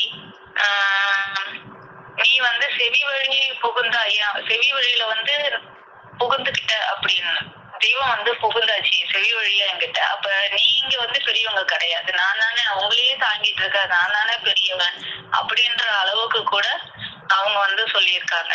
இந்த செவி வழி சுவை எடுக்கிறப்ப ஜீவனுக்கு வந்து உஷ்ணமும் தேஜஸும் வந்து நமக்கு கிடைக்கிறதுனால அந்த ஞான சைதன்ய வார்த்தை வந்து கிடைக்குதா. அந்த எப்படி கிடைக்குதுன்னா அந்த ஞான சைதன்ய வார்த்தை வந்து நம்ம உள்ளம் சம்மதிக்க, நம்ம செவி மடுத்து அதை வந்து கேட்கணும். அந்த மடுக்க அப்படின்றது வந்து பருகுவது அப்படின்றது இன்னைக்கு நான் தெரிந்து கொண்டேன். எனக்கு அந்த மாதிரி நம்ம அள்ளி அள்ளி பருகு அப்படின்னு சொல்லி நம்ம தெய்வமும் வந்து நமக்கு சொல்றாங்க. இந்த 9 வகைகளை வந்து நம்ம தெய்வம் வந்து எங்க சொல்லியிருக்காங்க அப்படின்னா அந்த கவனம் பாயும் அந்த மௌன மணி மாடத்தில்,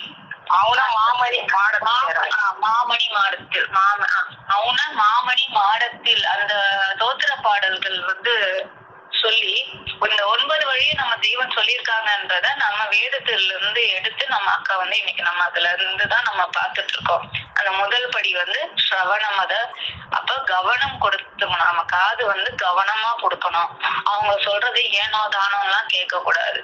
என்ன சொல்றாங்க அப்படின்றத நல்லா வந்து காது கொடுத்து கேட்கணும். அப்படி அந்த காது வழியாதான் அந்த தெய்வம் வந்து நமக்குள்ள போய் உட்காருவாங்கன்றது இன்னைக்கு நான் தெரிந்து கொண்டேன்க்கா. தெய்வம் வந்து சொல்றாங்க, கேள் மகனே, முன் சொன்ன 27 அந்த தோத்திர பாடல்கள்லயும் வந்து அது உள்ள நான் என்னென்ன சொல்லி வச்சிருக்கேன், நீ எப்படி ஆகணும் அப்படின்றது சொல்லி வச்சிருக்கேன் அப்படின்றதையும் சொல்றாங்க. அடுத்து 2வது படி வந்து கீர்த்தனம். கீர்த்தனம் அப்படின்னா நாம வந்து தோத்திர பாடலை தொனி கொண்டு நம்ம கண்ணீர் பெருக தெய்வத்தை நினைச்சாலே நமக்கு ஒரு புல் அரிக்குது இல்லக்கா, மெய் சேர்க்குது. அவங்க இவ்வளவு நமக்காக பாடுபட்டாங்களே, நம்ம இவ்வளவு பாடுபட்டு நமக்காக தானே இதை கொடுத்தாங்க அப்படின்னு நம்ம வந்து அதை உணர்ந்து கண்ணீர் மல்க துணிய வந்து நம்ம அதிகமா செலவு பண்ணணும் அப்படின்னு தெய்வம் சொல்றாங்க. உன்னோட அந்த துணிதான் வந்து உன்னுடைய அந்த ஜீவனை காப்பாத்தும். நீ இப்ப அதாவது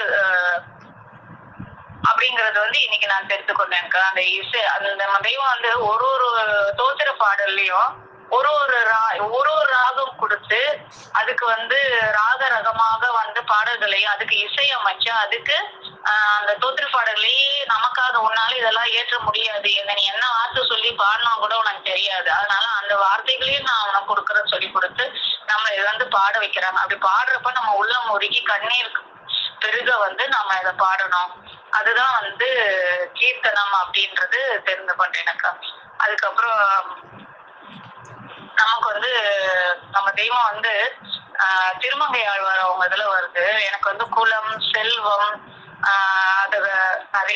குலம் செல்வம் துயர் நலம் கொடுத்திருக்காங்க. நலம்னா என்ன நலம்? அப்ப துயர் மண்ணோடு மண், நம்மளோட கவலையெல்லாம் மண்ணோடு மண் தரையோடு போயிடும் அப்படின்ற அந்த நலன் கொடுத்து, அப்புறம் விண்ணம் தரும், அருள் செல்வம் தரும், வல்லமை தரும், தாயை விட நன்மை செய்யும். இப்ப நம்ம தெய்வம் நமக்கு சாதாரணமா சொல்லுவாங்க, எல்லாருக்குமே தெய்வம் வந்து நேர்ல எதையுமே செய்ய முடியாது அப்படின்றத ஒவ்வொருத்தருக்கும் தாயை கொடுத்திருக்காங்க அப்படின்னு சொல்லுவாங்க. அப்ப ஆனா அந்த தாயை விட கருணை கொண்ட நம் தெய்வம் வந்து நமக்கு கிடைச்சிருக்காங்க அப்படிங்கறது வந்து அப்படிப்பட்ட தெய்வத்தை வந்து நாம வந்து தினம் தோத்திர பாடல் பாடி அவங்கள வந்து போற்றி இருக்கணும் அப்படின்றது தெரிந்து கொண்டேனக்கா. அதுக்கப்புறம் அதுக்கு ஒரு கதை சொன்னீங்கக்கா. 10 பிள்ளை பெற்ற ஒருத்தர் வந்து கடைசி பிள்ளைக்கு நாராயணான்னு பேர் வச்சாங்க. அவர் எல்லாத்துக்கும் அவரைதான் கூப்பிடுவாங்க, நாராயணான்னு சொல்லி கூப்பிடுவாங்க. அப்ப யமன் வர அப்பவும் அந்த பிள்ளையதான் அவர் கூப்பிட்டு இருக்காரு. ஆனா நிஜமாவே நாராயணர் வந்து நம்மளதான் கூப்பிடுறான், நம்ம காப்பாத்தணும் அப்படின்னு சொல்லி அவர் வந்து காப்பாத்தினாங்க. அப்ப தெரிஞ்சு சொன்னாலும் தெரியாம சொன்னாலும் அவங்களோட நாமத்தை வந்து நாம எப்பவுமே அவங்களோட நாமங்களை வந்து எப்பவுமே நாம வந்து உச்சரிச்சுக்கிட்டே இருக்கணும் அப்படிங்கறத தெரிந்து கொண்டேன் எனக்கு. அப்புறம் ஸ்மரணம் அப்படின்னா சிந்திச்சுக்கிட்டே இருக்கணும் அப்படிங்கிறது. அது அப்படின்னா தியானிச்சுக்கிட்டே இருக்கணும், அவங்கள தியானம் பண்ணிக்கிட்டே இருக்கணும். இப்ப சிவாய நம என்று சிந்தித்திருப்போருக்கு அபாயம் எதுவும் இல்லை அப்படின்னு சொல்லி நம்ம தெய்வம் சொல்லியிருக்காங்க.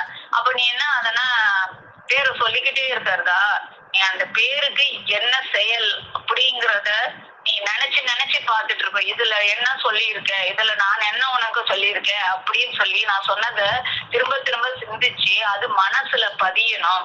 அப்படி பதியறதுதான் யோகம் அப்படிங்கறது வந்து இன்னைக்கு நான் வந்து நம்ம சபையின் மூலம் வந்து நான் புரிந்து கொண்டேனக்கா. இதுல ஏதாவது விட்டு இருந்தேன்னா மன்னிச்சிடுங்கக்கா. சபையில் அனைவருக்கும் நமஸ்காரம். என் முத்தி பேரு மீண்டும் தொடரும் அக்கா. ஜீவ சகோதரி சாலை சலந்தரி அக்கா அவர்கள்.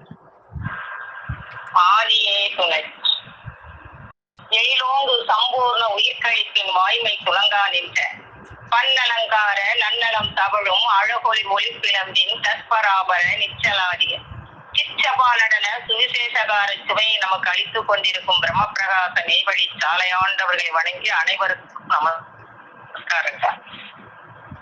அக்கா இன்னைக்கு கவனம் கீர்த்தனம் மரணம் 3 பற்றி 9 படிகளை பத்தி பேசிட்டு இருந்தாங்க. 3 படிகள் பத்தி நீங்க சொல்லிட்டேன் அப்படின்னு சொன்னாங்க. அப்பதான் வந்தேன் நானும்.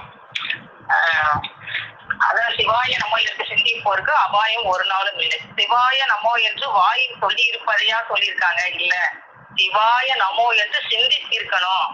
சிந்திச்சாதான் சிந்திக்க வந்திக்க நின்ற உனக்கு எல்லா தௌலத்தும் கிடைக்கும்ன்றாங்க தெய்வம். அப்ப உன்னை பார்த்து இப்ப மத்த வேலைகள்லாம் நம்ம சிந்திச்சுதான் இதை எப்படி கூப்பிட்டா நமக்கு லாபம் வரும், அப்படி அந்த வேலையை செஞ்சா அழகா இருக்கும், இந்த வேலையை செஞ்சா ருசியா இருக்குங்கிறது இது நம்மளே ஒண்ணு செஞ்சுட்டு அதுலயே யோசிச்சுதான் நம்ம டெவலப் பண்ணிக்கிறோம் இடத்துல. அப்ப அது மாதிரி நீ ஒண்ணுமே படிக்காதவங்களா இருந்தா அதுல சிந்திக்க தேவையில்லை. தெய்வம் நீங்க தான் எல்லாமே சன்னகிரி அடைஞ்சிருவாங்க. ஆனா இதுல நூலிகி படிச்சு சிந்திக்கிறவங்க அதுலயும் சிந்திச்சு நீ வரலாம் அப்படிங்கறதான் தெய்வம் எடுத்து வச்சிருக்காங்க. கொங்கத்தனமா கூமுடத்தனமாங்கிறது படிக்காதவங்களுக்கு. ஆனா இதுல போறவங்களுக்கு அந்த மாதிரி அக்கா எடுத்து விட்டாங்க. நான் இந்த 9 அடி இதுலதான் படிச்சேன், அப்படி படிச்சுட்டு தெய்வம் இந்த அளவுக்கு கீர்த்தனங்களா எடுத்து கொடுத்துருக்காங்க அப்படின்னா ஒவ்வொன்றும் உங்களுக்கு எது பிடிக்குதோ அதுலயாவது நீ சேர்ந்துக்க. ஒரு அணுவை கோடி ஒன்றை நம்பி வந்தாய் பிழைப்பாய், புல்ச்சி மோட்டுத்தனத்தில் போனால் நிச்சயம் சாகதே சாவாயின் வாக்கியம் திருவாக்கியம் பிறந்தது. அப்ப எதுல உனக்கு பிடிக்குதோ, வாக்கியம் பிடிக்குதா அதுல வாங்க, பாடல் பிடிக்குதா அதுல வாங்க, தீர்க்கதரிசனம் பிடிக்குதா, எந்த ரகத்துல வேணுமோ அந்த ரகத்துல படிச்சவங்களே அவங்கதான். அப்ப நம்மளுக்கா அந்த சூழல் எடுத்து வந்ததுனால அவங்க அந்த மாதிரி எல்லாம் படிச்சுட்டு உள்ளே இருந்த 64 ராகங்கள் தாளங்கள் மேளங்கள் அவ்வளவையும் அதற்கு கருவிகள் செய்து வைத்து இணைத்து படிச்சிருக்காங்க. அப்ப அதுல இருந்துதான் 64 கீர்த்தனங்களும் பிறக்குது. அப்ப அது இணைச்சு படிச்சவங்களுக்கு தான் தெரியும் அது எங்கெங்க இருக்கு, எப்படி வருதுன்னு. அப்ப ஆனா அவங்க படிச்சது இந்த மாதிரி இடத்துல படிச்சேங்கிறாங்க. ஏன்னா தாயுடைய கருவறையில வந்ததுனால அவங்க அந்த இது எடுக்க வேண்டியதா போயிடுச்சு. அப்ப அதுக்கு மெய்யான குருபுரான் சந்திச்சுதான் அவங்கள்ட்ட இருந்து வர வேண்டியதா போச்சு. அப்ப எதுக்குமே ஒரு கவனம் வேணும். கவனிச்சாதான் கவனரச குளிகையரே கணிக்கொண்ணாத. அப்ப ஒரு கவனம் இருந்தாதான் கவனரச வேகமானது எழ முடியாத கவலை என்னும் பாரம் தாங்கி தத்தளிக்கின்ற நாயகம் அவர்கள். அப்ப பாட்டையாட்ட அவங்க பாட்டு அவங்க கூட அகில வரையில அந்த போன சக்தியை நான் சொல்லிட்டு வந்தேன். அது யாருக்கோ எவருக்கோ என்று போடுபோக்கா இருந்துட்டு இப்போது கவலை ஒரு பார்க்கிறோம் மகனே, சென்றதை நினைப்போது சிறியோர் ஆகலாம், சென்றதை நினைக்காத. நான் அப்ப என் போன சக்தியை சொல்லிட்டு வந்தேன், அதை நீ கவனிக்கல அப்படிங்கறத தெய்வம் இத பாட்டை எடுத்து கொடுக்குறாங்க தெய்வத்துக்கு. அப்பதான் தெய்வம் யோசிக்கிறாங்க. அப்ப அந்த கவலரச காரண தேகமானது எழ முடியாத கவலை என்னும் பாரம் தாங்கி தத்தளிக்கின்ற நாயகம் அவர்கள். அப்பதான் யோசிக்கிறாங்க, நம்ம கவனிக்காம விட்டுட்டோம் அப்படிங்கிற அந்த கவனங்கிற பசை ரொம்ப முக்கியம். எதுலையுமே நம்ம கவனிச்சாதான் நம்ம சிந்திக்கவே வரும். கவனம் இல்லாட்டி சிந்திக்க வராது. அப்படியே பார்த்துட்டே இருப்போம், ஆள் போயிட்டே இருப்பாங்க. ஏன்னா அந்த கவனம் இல்லை நமக்கு தெரியாது, யார் போனாங்க வச்சாங்கன்னு தெரியாது. ஏன்னா அந்த கவனம் அங்க போய் சேரல. அதுதான் கவனம் முக்கியங்கிறாங்க. அத தெய்வம் மெய்மனை ஞானத்துல கொடுக்குறாங்க. கவனம் இருந்தா தான் உனக்கு உருகி கண்ணீர் மல்க கதகதவென்று உன் நாவில் மந்திரங்கள் வெளியாக வேண்டும் அப்படின்னு உத்தரவு பண்றாங்க. அப்ப மந்திரம் வெளியாகணும், கதகதவென்று கண்ணீர் சுத்தணும் அப்படின்னா நம்ம கவனிக்கணும். கவனிச்ச பின்னாடி உள்ளுணர்வு போய் தைக்கும். அந்த உள்ளுணர்வுல தச்சாதான் நம்மளுக்கு போய் அது நம்மளுக்காக தெய்வம் இப்பெல்லாம் பாடுபட்டுருக்காங்களே, படிச்சு கொடுத்துருக்காங்களே, திருவாக்கியத்தோட உத்தரவு பண்ணுவாங்க. உன் தகப்ப உன் கண்ணுக்கு எச்சதான் வாங்கி தர முடியும், ஆனா படிச்சு தர முடியாது. உனக்கு படிச்சே கொடுத்துருக்காங்களே அந்த நன்றியை அடைக்க மாட்டியா? ஒருத்தன் காப்பி வாங்கி கொடுத்தா அவன் அவ்வளவோ பெருமையா பேசுற, வாங்கி கொடுக்காட்டி மட்டமா பேசுற, ஆனா உனக்கு படைச்சு கொடுத்துருக்கல அந்த நன்றி நினை அப்படிங்கிற. ஒவ்வொன்னையும் படைச்சும் கொடுத்துட்டு நம்மளை நினை படைப்பெல்லாம் மனுவுக்காக மனுவை படைச்சது தன்னே வணங்க. அப்ப என்னங்க வணங்கு உச்சாராயிடு அக்கவையாரு இதை விட்டு போயிடாத, வந்துட்டு எனக்கு பிடிச்சிக்க கடை சேர்த்தி.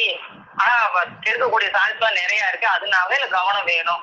எதுல பிடிக்குதோ அதுல என்னை சேர்ந்து பிடிச்சிக்க, அந்த மரவன் கூட்டத்தோட சேர்ந்துக்க அப்படிங்கறத தெய்வம் ஒவ்வொன்னா எடுத்து கொடுக்குறாங்க. அந்த கவனம் இருக்கிறதுக்காக நீ அந்த சௌரியத்திலே போயிடாத. அந்த சௌரியத்துல போனாங்கன்னா அது சும்மா இருக்க சுகம் உதயமாக அக்கா எடுத்து கொடுத்தாங்க திருவாக்கியம். சும்மா இருக்கணும். எப்படி சும்மா இருக்கணும்? எல்லா தௌலத்தும் இருந்து உன் மனம் போய் அதை நாடக்கூடாது, உன் நினைவு போய் அதை நாடக்கூடாது. தெய்வத்து நினைவுல போனா எல்லாமே அது ஆட்டோமேட்டிக்கா நடக்கும். ஜனக்கு முதலாகிய அவங்களுக்கு எல்லாம் ஒரு ஞான தடையா இல்ல, உனக்கு இருந்துற போதான்னு கேக்குறாங்க. அப்ப அதுல வைக்க கூடாது. உன் கவனத்தை கொண்டு அதுல வச்சிடாத, என் மேல வை, அது நடக்கிறது நடக்கும். தெய்வம் நடத்துவாங்க, அங்க அதுக்கு வச்சு நடத்துவாங்க. மெய்மனையாளத்துல கொடுக்குறாங்க அந்த கவனம் எப்படி உருகணும், அது உருகனா என்ன ஆகும். நாதம் கட்டினா நீ அவங்ககிட்ட போய் இருக்கலாம், தெய்வத்தோடைய திருவாசல் இருக்கலாங்கிறத கொடுக்குறாங்க. சௌரிய தூடர் சாந்திடாமலே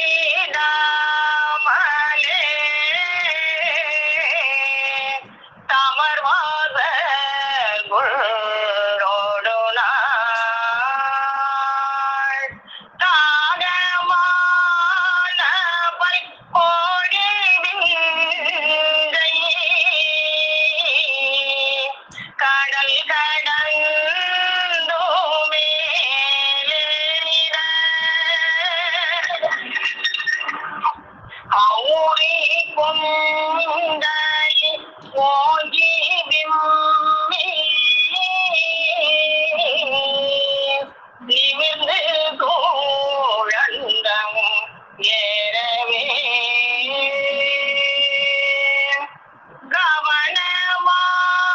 கவனமாமணி ரசமுருகிய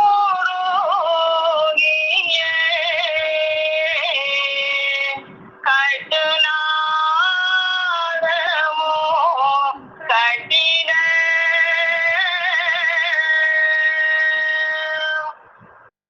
கவனம் பார்த்துட்டோம்னா அந்த நம்மகிட்ட இருக்க ரசம் உருகி நாதம் கட்டிடுங்கிறாங்க. அது மாதிரி ஞான முறையிலையும் இந்த கவனத்தை பத்தி தெய்வம் கொடுக்குறாங்க. மௌன மாமணி மாடக்குள்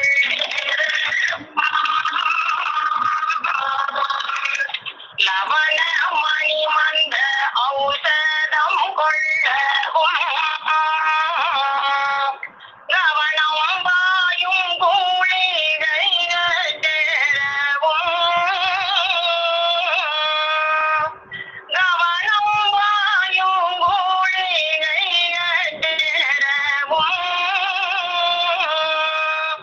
நவமணி படி நாயகன் காப்பீரே காக்கும் ஞான கடல் வாய் மடுக்கவே பார்க்கவும் பிற விப்பினி நீக்கவும் யாக்குமே திசை நாதமுவாய்க்கவும் யாக்குமே திசை நாதமுவாய்க்கவும் மார்கநாதனின் மாமூரை ஈரே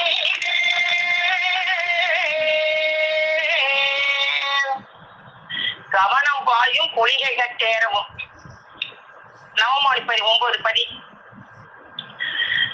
அப்ப கவனம்ங்கிறது முக்கியம். அந்த கவனம் பாய்ஞ்சா என்ன வரும்னா பொய்கை கட்டேறுங்கிறாங்க. அப்ப புலிகைதான் வெளி உலகத்துல சொல்லுவாங்க. அந்த புலிகைங்கிற ஒரு இருக்கு. அதுல வந்து நீங்க எந்த காரியம் செஞ்சாலும் டபுள் மடங்கா பெருகும் அப்படின்னு சொல்லி செய்ய சொல்லுவாங்க வெளியே. அப்ப புலிகைங்கிறது அப்ப அந்த கவனத்துல போய் அவங்க புலிகை திருக்கரத்துல அந்த ஓங்காரத்துல போனோம்னா நம்மளுக்கு டபுள் மடங்கு எல்லாமே பெருகி வரும். தாகமாய் இதனை உணர்ந்தோர் தமக்கிறங்கும் தங்களுக்கு இரு செல்வமும் ஓங்கவும் ஆதி. இகமும் அவங்களுக்கு தான், பரமும் அவங்களுக்கு தான். அவங்க தாகமான்னு எடுத்துக்கிட்டாங்கன்னா கவனிச்சாங்கன்னா போய்கிட்டோம்னா உங்களுக்கு 2 செல்வம் இதமும் தர்றேன் பரமும் தர்றேன் அப்படின்னு உத்தரவு பண்ணியிருக்காங்க. அப்ப அவங்க பார்த்த உடனே பிரியப்படுத்தி இருக்கும். அவங்க ஓங்காரத்துல போய் அவங்க வாக்குல போய் அவங்க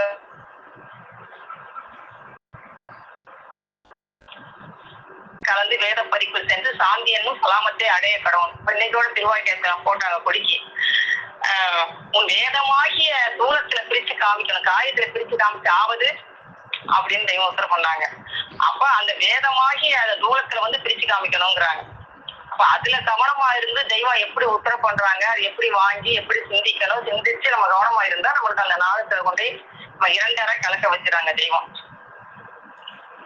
அப்புறம் அமுத கலைக்கான போதத்திலையும் அந்த கவனத்துக்கு தெய்வம் நானும் அப்படி இருந்தேன், நான் தான் நீ தான் நான் பாடுபட்ட பல் எடுத்தேன், நீனும் பாடுபட்டு பல் எடுக்கலாம், நான் எப்படி கவனம். அப்ப அந்த பாடு நம்மளுக்கு வைக்கிற தெய்வம். அவங்க பாடுபட்டு பாட்டாட்டிருந்து எப்படா ஒரு சொல் பிறக்கும், நம்ம அதை வச்சுக்கிட்டே தெய்வம் பின்னாடி நினைஞ்சு கவலை ஆடுவார்கள். தனியா பிரிச்சு விடையில அவங்க என்னத்தை அவங்களுக்கு ஆதரவு இல்லையே. இந்த பாட்டை எங்க வெளியாக்குனாங்களோ அதையெல்லாம் நினைச்சுதான் அவங்க கவலை ஆடுனாங்க. ஆனா அப்படி நம்மளை வச்சுட்டு போல நம்மளுக்கு எழுதி 4 நூல்களை வச்சு எத்தனையோ நூல்களை பேசி வாக்கியத்தில் பிறந்து அவங்க எழுதி வச்சிருக்காங்க உத்தரவை. அப்ப அது நம்மளுக்கு ஈஸியா திருப்பாக்கர்ல வட்டா காட்சி திரு துண்டுகளை உருட்டி வச்சுட்டாங்க, வாயில போட்டுட்டு நீ வாங்கி அதை விழுங்க வேண்டியதான்.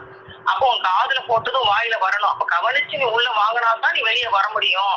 அப்ப கவனிக்கணும் அப்படிங்கிறதையும் நான் கவனிச்சு உங்களுக்கு சொல்லிட்டேன். நீனும் கவனிச்சு வந்தாயினா என் கூட வந்தலாம், உனக்கு பிரேக் பண்ணி நான் ஈஸியா தீர்த்துருவேன் அப்படிங்கிறாங்க. அதை நம்மளும் பாடுற மாதிரியே அந்த பாடல்ல கொடுத்துருக்காங்க அமுதகலைக்கான போகத்துல. ஆற்றிந்த படியறிந்த மானாகன்றான் அடிகை விழுந்தெழுந்து நின்றங்கேது சொல்வான் காட்சியெல்லாம் என கழித்த கருணை வேந்து கவனரச கொள்கை கொன்னாத மாட்சிமையாம் இந்நாள்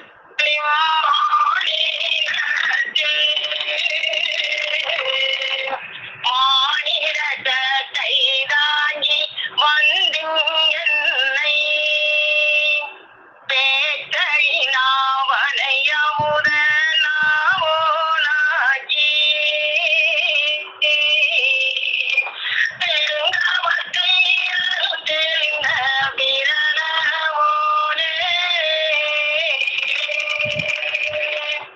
தெய்வம் மாநில சட்டை தாங்கி நம்மளுக்காக வந்துட்டாங்க. பேச்சு அழினாவுல இந்த பேசிக்கிட்டே இந்த நம்ம அமுத ஞாபகம் ஆக்கி வச்சுட்டாங்க. அப்போ உங்களுக்கு நான் என்ன செய்வேன், பிறவிப்பணியை காப்பாற்றிருங்க, இந்த பெருங்கவத்தை அரிசி எரிஞ்சிருங்க. காட்சியெல்லாம் இப்ப நிறைய பேர் கேட்டா அந்த காட்சி தெய்வம் கொடுத்தாங்க, இந்த காட்சி கொடுத்தாங்க, நாங்க அப்படித்தான் வந்தோம் இப்படித்தான் வந்தோம் அப்படின்னா அப்ப எவ்வளவு அவங்களுக்கு இப்ப எங்களுக்கு அப்படியே வந்ததுனால தெரியல. ஆனா இப்ப வந்தவங்க எல்லாம் அவங்க கேட்டா தெய்வம் இருக்கிற மாதிரியே அந்த காட்சியை எடுத்தாங்க, தெய்வம் இருந்த மாதிரி வந்து பார்த்தா அப்படியே தெரியுது, அந்த காட்சி எடுத்து நான் வந்தேங்கிறாங்க. கேட்டா அவ்வளவு ஒரு ஆச்சரியமா இருக்கு. இப்ப தெய்வம் இப்படிலாம் ஒரு நபரை இழுக்கிறதுக்கு எவ்வளவுலாம் காட்சி கண்டிருக்காங்க. மத்ததெல்லாம் பார்த்தா கனவு, தெய்வ காட்சி கண்டாலும் அது காட்சி. அப்ப காட்சி எல்லாம் எனக்களித்த கருணை வேந்தே கவனரச குளிகையரே கணிக்கொள்ளாது. அப்ப அவங்களும் நம்ம மேல கவனம் வச்சதுனால எந்த இடத்துல எப்படி காட்சி அளிச்சா அந்த ஜீவனை இழுக்க முடியுங்கிறத தெய்வமும் கவனிக்கிறாங்க. அப்ப அவங்க செய்யற நம்மளும் கவனிச்சாதான் அந்த எல்லைக்கு வர முடியும். அப்ப அதைத்தான் இந்த பாடல கொடுக்குறாங்க. பெருங்கவத்தை அரிசிறத பிரணவோரே அரிசி எரிஞ்சிட்டீங்க, நம்ம என்ன செய்யணுங்கிறதே நம்மளே படிக்கிற மாதிரியே தெய்வம் வச்சுட்டாங்க. நீ அப்படியா கேட்டு நீ படிச்சுக்க, உனக்கு தான் படிக்க தெரியாது, உனக்கு எதுவும் தெரியாது, அதையே எழுதி வச்சே படிங்கன்னா என்ன கருணை இருக்கு தெய்வத்துக்கு, இப்படியாவது படிச்சு நீ வேண்டு அப்படின்னு கொடுத்துருக்காங்க. பிரணவனே உமக்கு நானே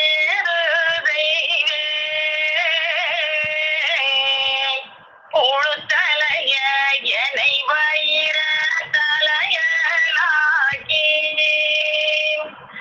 இருத்தி வைத்த பெருமுதல் மொழியே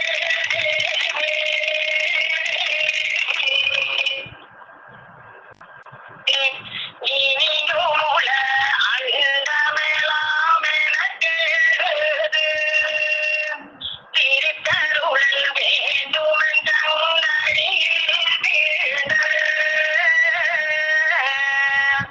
பிள்ளைதனை எழுத வந்தான் ஏது சொல்வார் குறித்தபடி பரிதியின் மண்டலத்தீர் காப்பா குடியேறோ சந்திர மண்டலமோ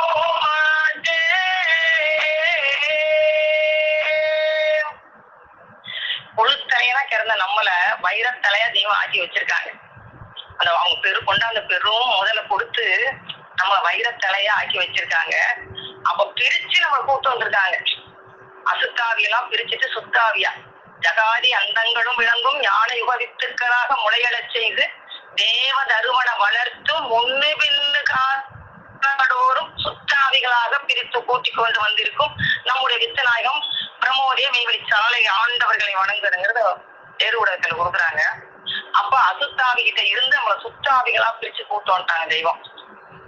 அப்ப அந்த அசுத்தாவி என்ன சுத்தாவி என்னங்கிறது வாக்கியத்துல தெய்வம் கொடுக்குறாங்க. திருமஞான அருளமுதத்துல அந்த திரையெல்லாம் என்ன, அசுத்தாவினா என்ன, சுத்தாவினா என்ன. திருமஞான அருளமுதம் திருவாக்கியமே எண் 210. உனது மற்ற எல்லா திரைகளும் ஒரு வான நாட்டு அரசரின் பார்வை பட்ட மாத்திரத்திலேயே கிழிந்து போகும். ஆனால் பசுந்திரை மட்டும் கடைசி வரையில் கிழியாது. அவர்கள் அப்படி செய்யாமல் இப்படி செய்கிறார்களே என்று நினைப்பதுதான் பசுந்திரை. தெய்வத்துக்கு இப்படி செய்யலாம் அப்படி செய்யலாம்னு ஒரு ஆனந்தர் சொன்னீங்களே, நம்ம படுத்த மிஷின் நம்மளுக்கே சொல்லுது, இது இப்போ ஒண்ணும் சொல்லக்கூடாது, அப்புறம் பார்த்துக்கலாம் தெய்வம் உத்தரவு பண்ணாங்களா, அதுதான் அந்த பசுந்திரை. இன்னும் அதை அப்படி செய்யாமல் இப்படி செய்யலாம் என்று புத்தி சொல்லுவதுதான் அதன் வாடை. இதனால் அந்த பசுந்திரை மேல் ஒரு கருந்திரை வந்துவிடும். அதில் களிம்பு வேரையை போக்கும். இதுதான் பசுந்திரை, கருந்திரை, வாடை. அதுதான் தெய்வம் நம்ம இதுல கொடுக்குறாங்க பாடல்ல. ஏட்டில் இருந்து பேசும் இருந்தவ மந்திரமும் உன் கூட்டினில் நிஜமதாக்கி போதர கண்டாயானார் வீட்டுடை விவரம் எல்லாம் விளங்கிடும் மெய் அன்பாளி. இந்த பாட்டை இல்லாதோருக்கும் பசுந்திரை கிழிந்திடாது. பசுந்திரை கிளின்னா தெய்வத்தை கேட்கும். தெய்வம் எதுவும் நினைக்க கூட, உங்களை தவிர நீங்க தான். நீ விட்டபடியே நான் காண்பதெல்லாம் நாடொன்றும் இணையேன் நாதாந்த நாதா, சகலமும் நீங்க தான். எதை கொடுத்தாலும் நீங்க தான். தெய்வம் சரணாகதி அடைஞ்சிட்டோம்னா நம்ம தப்பிக்கலாம். நம்ம குயிக்கி இடத்துல போகாம தெய்வம் எல்லாமே நீங்க தான் சரணாகதி அடைஞ்சிடணும். நாம் உன் ஜீவனா இருக்கிறோம் என்று புகை நுழையாத எல்லையெல்லாம் போய் புகுந்து பார்த்து வந்து சொல்லுகிறோம். திருவாக்கியம் எண் 211. மரத்தில் வைரம் ஏறி இருந்தால் ஊழ் ஏறுவதில்லை. அதுபோல் நன்னம்பிக்கை வைப்பு மனப்பாடமாக வந்தால் அதுவே நாவிலும் மனத்திலும் வைரமாக ஏறும். அந்த வைரம் ஏறிவிட்டால் உன் நாவில் மனத்தில் உழு வைக்காது. நன்னம்பிக்கை வைப்பு மனப்பாடமா வச்சுக்கணுங்கிறாங்க. அதுலயே எல்லாத்துலயும் தெய்வம் முத்திரு பண்ணிட்டாங்க. நன்னம்பிக்கை வைப்பு திருமந்திரத்துல எல்லாத்தையுமே எமன்ட்டு வந்து காப்பாத்துறது இருந்து மன்னிப்பு கேட்கறதுல இருந்து சகலத்தையும் கையில இருந்து இதத்தையும் வச்சுட்டாங்க தெய்வம் அதுல. அதனால அப்படி சொன்னாங்கன்னா அதுல வைரம் ஏறி ஒழுக்காதுங்கிறாங்க. மனத்தில் உழு வைக்காது. திருவாக்கியம் 212. நாம் உன் ஜீவனுக்கு சகோதரன். நீ உன் ஜீவனை உன் வீட்டில் இருக்கும் ஒரு தகர குவளை அளவு கூட மதிக்கவில்லை. தகர குவளையை விளக்கி தூக்கிடிக்காமல் எண்ணெய் போட்டாவது வைப்பாய் அல்லவா? ஆம். ஆனால் உன் ஜீவனை அந்த அளவில் கூட வைக்காமல் அதை துருப்பிடித்து சீனித்து போக விடவே கங்கணம் கட்டி கொண்டிருக்கிறாய். ஆகவே நம் சட்டையின் கீழ் ஒதுங்கிக் கொள்ளுங்கோ என்கிறோம். நம் வசனங்களை அக்கா இட்டு கொடுத்தாங்க. இப்ப வசனங்கள், பாட்டுகள், கீர்த்தனம் எல்லாமே. நம் வசனங்களை பாட்டுக்களை வாய்விட்டு சத்தமிட்டு படித்தால், பேசிக்கொண்டிருந்தால், நம் வசனங்களை பாட்டுக்களை வாய்விட்டு சத்தமிட்டு படித்தால், பேசிக்கொண்டிருந்தால் உங்கள் அசுத்த ஆவியெல்லாம் வெளியே போகும், சுத்த ஆவியெல்லாம் உள்ளே நுழையும். படிச்சுக்கிட்டு பாட்டுக்கிட்டு கேட்டுக்கிட்டு வாய்விட்டு சத்தமா பேசிக்கிட்டு அந்த தீர்க்க தரிசன வசனங்களை அதம்பி உறக்க சொல்லணுங்கிறாங்க தெய்வம். அப்ப இந்த மாதிரி கேட்டுக்கிட்டு இருந்தா உனக்கு அசுத்தாதிலாம் வெளியே போய் பரிசுத்தாதி உனக்கு உள்ள நுழையும். உள்ளம் உருகாது கள்ளம் கருகாது, ஞான வெள்ளம் பெருகாது என்பது வேத சட்டம் அல்லவா? ஓசை ஓலி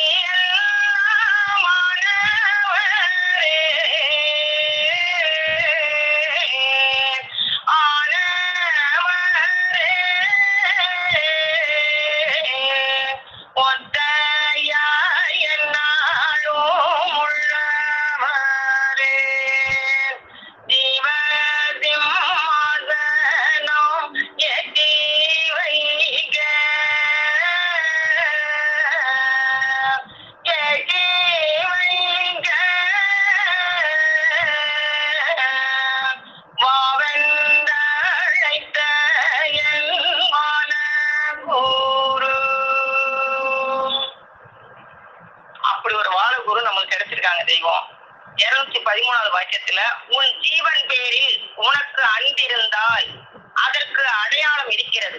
நாம் பேசும் போதெல்லாம் உனக்கு மைக்கூச்செறிந்து கண்ணீர் பொற்பாதம் திருப்பாதம் மறுபாதம் பணிந்து முத்தி பேரை மீண்டும் முழங்கும் அனைவருக்கும் நமஸ்காரங்க. ஜீவ சகோதரி சாலை கன்னியம்மா அக்கா அவர்கள். கூட்டில் இருந்து பேசுறது அந்த விவரம் எல்லாம் நமக்கு தெரிஞ்சாதான் நம்ம இதுல நம்ம உள்ளுக்கு நோய் நம்ம தேகத்துக்குள்ள இருக்கக்கூடியதுல அந்த இயற்கையில இருக்கக்கூடியது எல்லாத்தையும் எடுத்து இந்த கூட்டுக்குள்ள எடுத்து வச்சு பேசணும்னு சொல்லி அப்ப சொன்னாங்க. அது மெய்வே நூல்ல கண்ணான கண்மணியே மகனே பாலா காலோடி நின்றவிடும் சொல்வேன் பாரு கண்ணமது அலரவட அறைந்து சொல்வேன் கருத்தெறிந்த பிள்ளை என்றால் கண்டே கொள்ளு கண்ணியரு பத்தாறு கலைபீடத்தில் கனகாபிஷேகம் என்ற கண்ணி நின்றால் பின்னான சுழிமுனையில் உருகி நின்றார் வீணையில் வைத்த கை உன்மேல் வைப்பாலே நம்ம உருகி அந்த தெய்வத்தை உருகி நின்று நம்ம துணி அவங்க கிட்ட கொடுத்து அந்த சுழியின் முனை மேல் வைக்கக்கூடிய அந்த கையை நம்ம வீணை மேல் வைப்பதற்கு அவங்க நம்ம உருகி கண்ணியாக பத்தாவது கலைபீடத்தில் கனகாபிஷேகம் என்ற கண்ணி நின்ற அங்க நின்று நம்ம அதை கவனிச்சோம்னா அங்க சொன்னோம்னாக்க அது நமக்கு அந்த கருத்து அந்த கண்ணமது அலரவட அடைந்து சொல்வேன் கருத்தெறிந்த பிள்ளை என்றால் கண்டு கொள்ளுதான். அது உள்ள இருக்கக்கூடிய அந்த கூட்டுக்குள்ள இருக்கக்கூடிய அந்த தண்ணி கருத்தெறிந்த பிள்ளை என்றால் தெரிஞ்சு கொள்ளு. அந்த தெரிஞ்சு நம்ம அத பாடணும், அந்த துணி அவங்களுக்கு செலுக்கணும், வாக்கு கொடுக்கணும், எல்லாமே தெரிஞ்சு நம்ம எல்லாமே பாடணும்னா ஆத்தாள் நம்மளை தூக்கி வீணையின் மேல் வைத்த கை உண்மையில் வைப்பார். அப்போ நமக்கு அந்த வீணையும் வச்சுட்டாங்கன்னா அப்புறம் நமக்கு என்ன இருக்குது? தூக்கி வைப்பாரே உனை தூக்கி மடிமேலாத்தாள் மகராசி கொடுங்கை அனைத்தும் கொண்டு வைப்பான பிணையது மீட்டும் போது மாலாத சோபரச மதிக்க போகாம் கைப்பான மும்மலத்தின் பங்களெல்லாம் காதவழி குடி பிடுங்கி ஓடும் அப்பா நெய்ப்பான மதங்கி அருளாலையா நெடுங்காலம் வேறபடி ஆடலாமே. அந்த வீணை மேல் கையை தூக்கி நம்ம மேல வச்சுட்டா எப்படி நம்ம நெடுங்காலமா ஆனபடி ஆடலாமே என்று நம்ம தெய்வம் நம்மளுக்கு எப்படி எடுத்து எப்படி கொடுக்குறாங்க. எனக்கு இது தோணுச்சு, நான் இது எடுத்து பாடி இது எடுத்து சொன்னக்கா ஜீவ சகோதரி சாலை மேகலா அக்கா அவர்கள். பொய்மையை பெருக்கி பொழுதினை சுருக்கிக் கொண்டு இருந்த கொழுத்தலை புளியர்களை அழியாத சிவராஜ வைரத்தலைகளாக்கி செம்மையே ஆய சிவபதம் அழித்து வருகின்ற அன்பினில் விளைந்த ஆரமுது ஒப்பிலா மணி அம்மையப்பராகிய நமது குலதெய்வம் பிரம்ம பிரகாசம் இவை ஆண்டவர்கள் நம் பெருமான் அவர்களை போற்றி அவருடைய திருவடிக்கு நமஸ்கரித்து சபைக்கு நமஸ்காரத்தை சொல்லி அக்காவுக்கு நமஸ்காரத்தை சொல்லி இன்னைக்கு அக்கா சபையில நமக்கு வேத முத்துக்கள் இருந்து எடுத்து அருளியதை நான் விளங்கியதை பங்கிக்கிறேமா.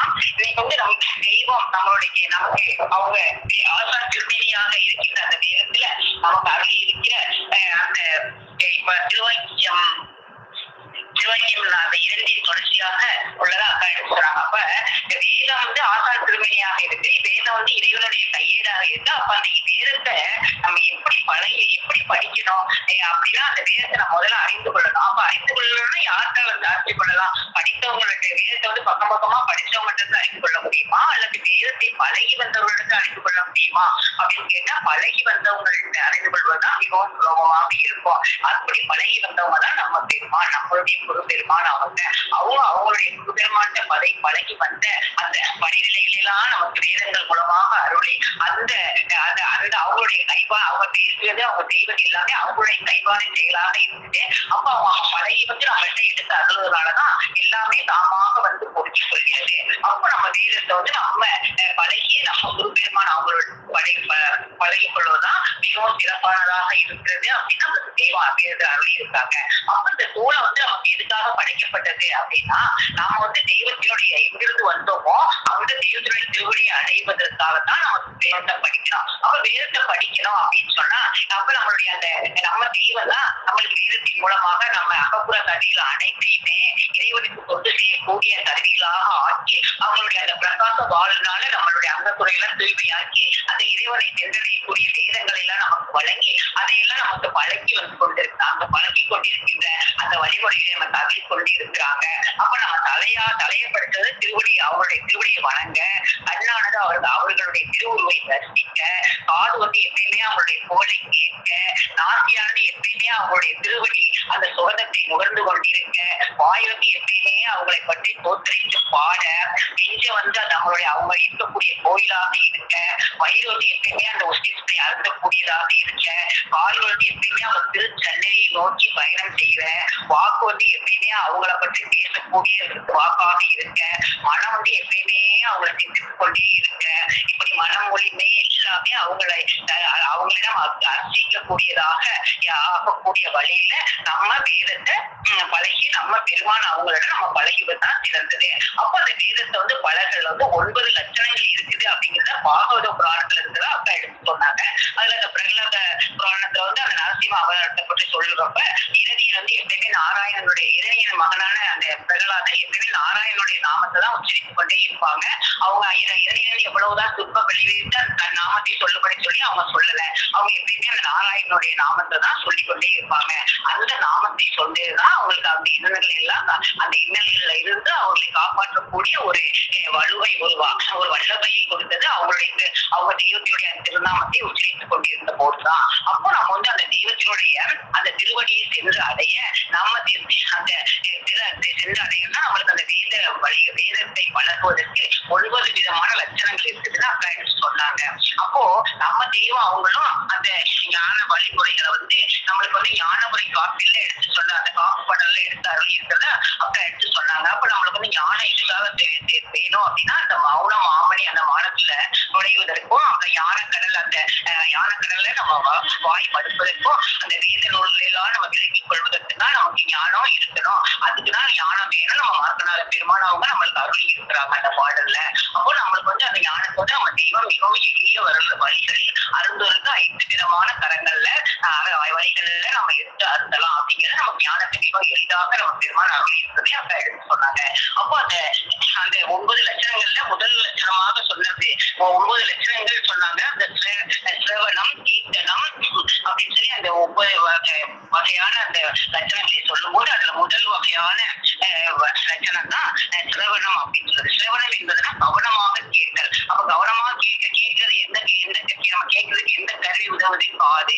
அப்ப நம்மளுக்கு வந்து அந்த காதின் வழியாகத்தான். அப்ப நாமள வந்து அந்த அருகோணி வாசல்ல கொண்டு போய் இருந்து அந்த ஊசி முறை தமிழ் வழியாக நமக்கு அந்த தெரு உணவை நம்ம பெருமாள் தினமும் அடித்துக் கொண்டே இருக்கிறாங்க.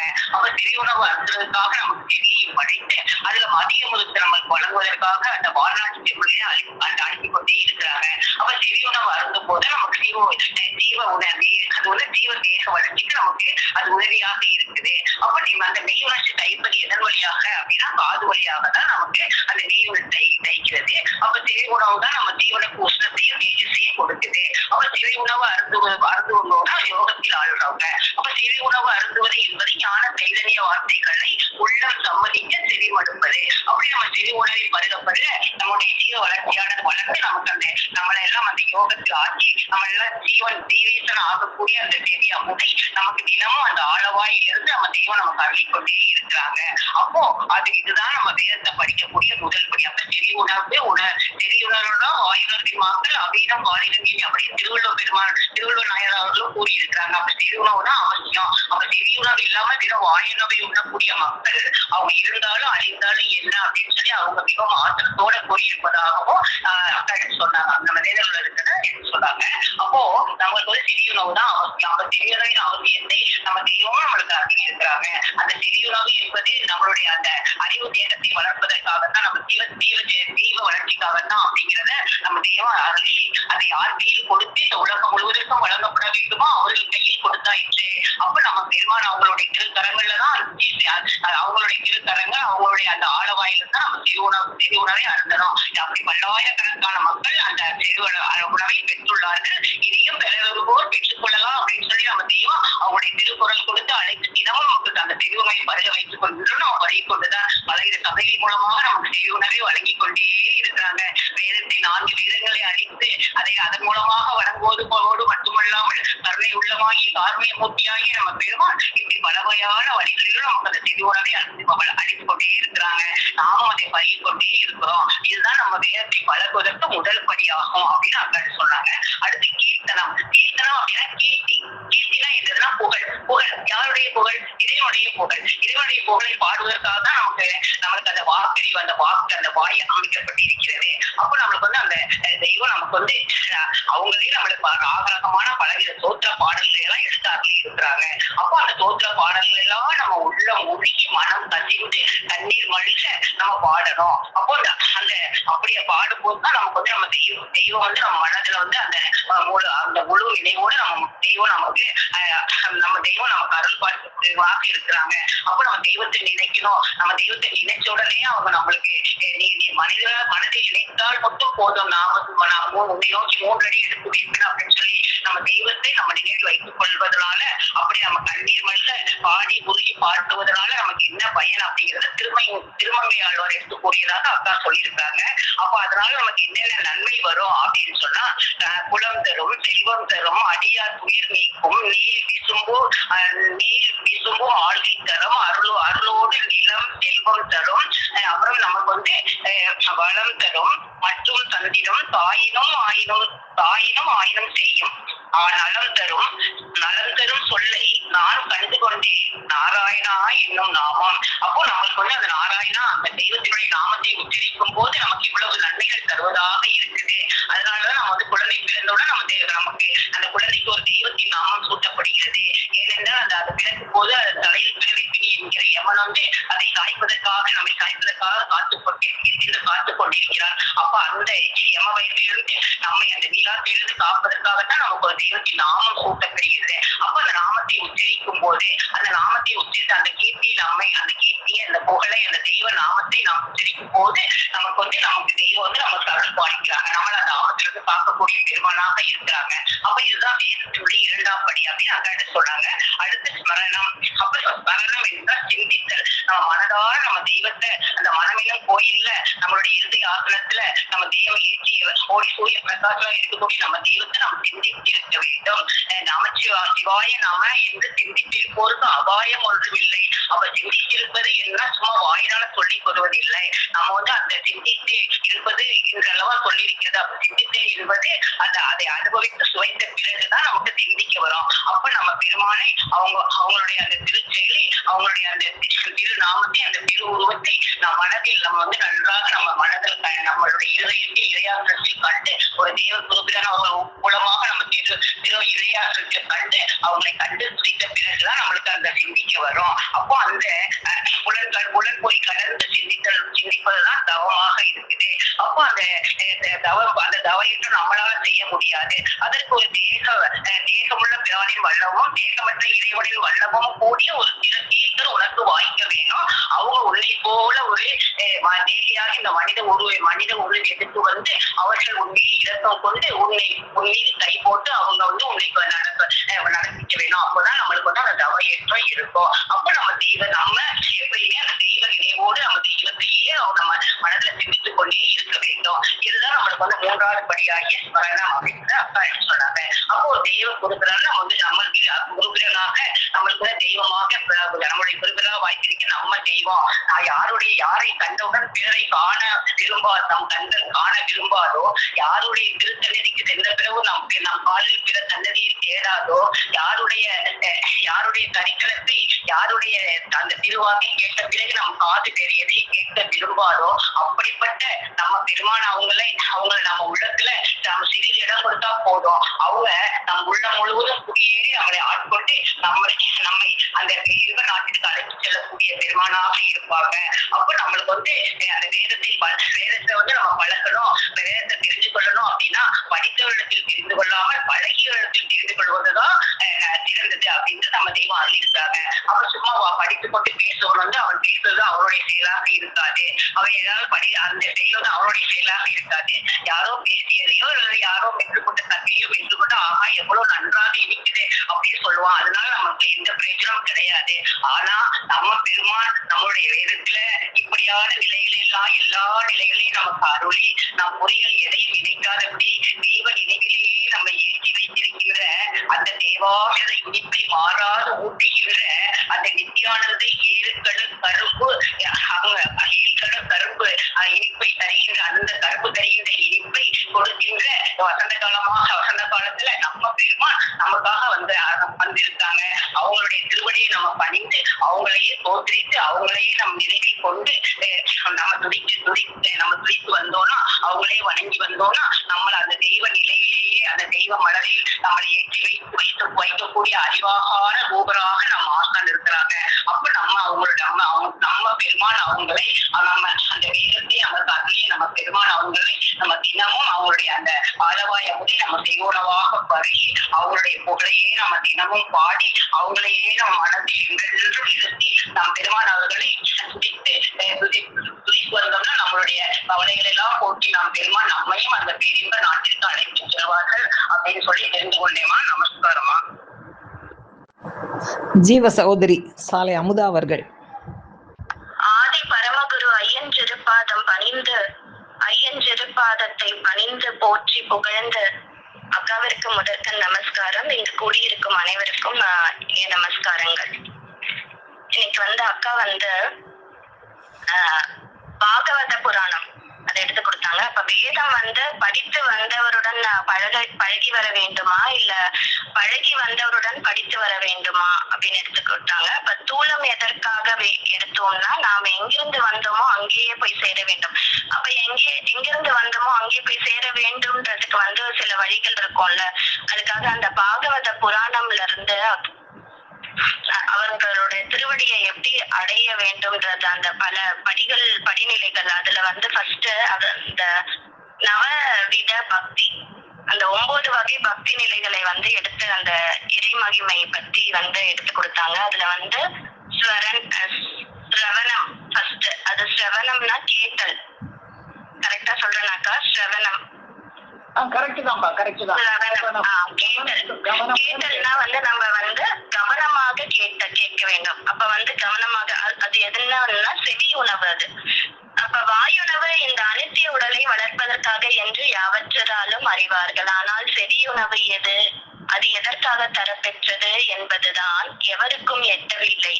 அப்ப நித்தியம் தேகம் எடுத்து வாழ்வதுதான் செவியுணவின் பலன் என்று இந்த அகில உலகத்திற்கும் அறிவிக்கவே நாம் வந்துள்ளோம். அந்த உணவை யார் கையில் தரப்பெற்று இந்த உலகம் முழுதினுக்கும் வழங்க பெற வேண்டுமோ அவர்கள் கையிலே இறைவன் அதை ஒப்படைத்தாயிற்று அப்படின்ற திருவாய் மலர்ந்தருளியுள்ளார்கள் நம்ம தெய்வம். அப்ப வந்து அந்த செவியுணவை வந்து நம்ம பருக வேணும். அப்ப செவியுணவை பருக வேண்டும்னா நம்ம வந்து கவனமாக கேட்க வேண்டும்.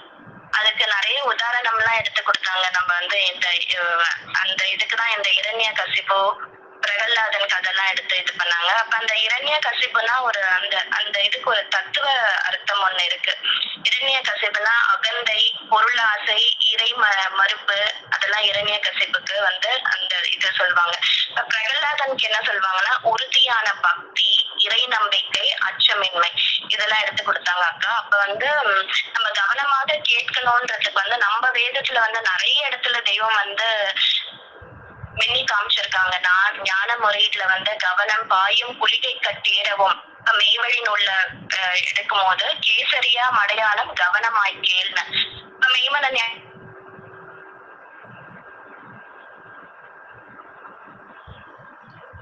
கவனம்ன்றது வந்து அங்க நிறைய எடுத்து கொடுத்திருக்காங்க.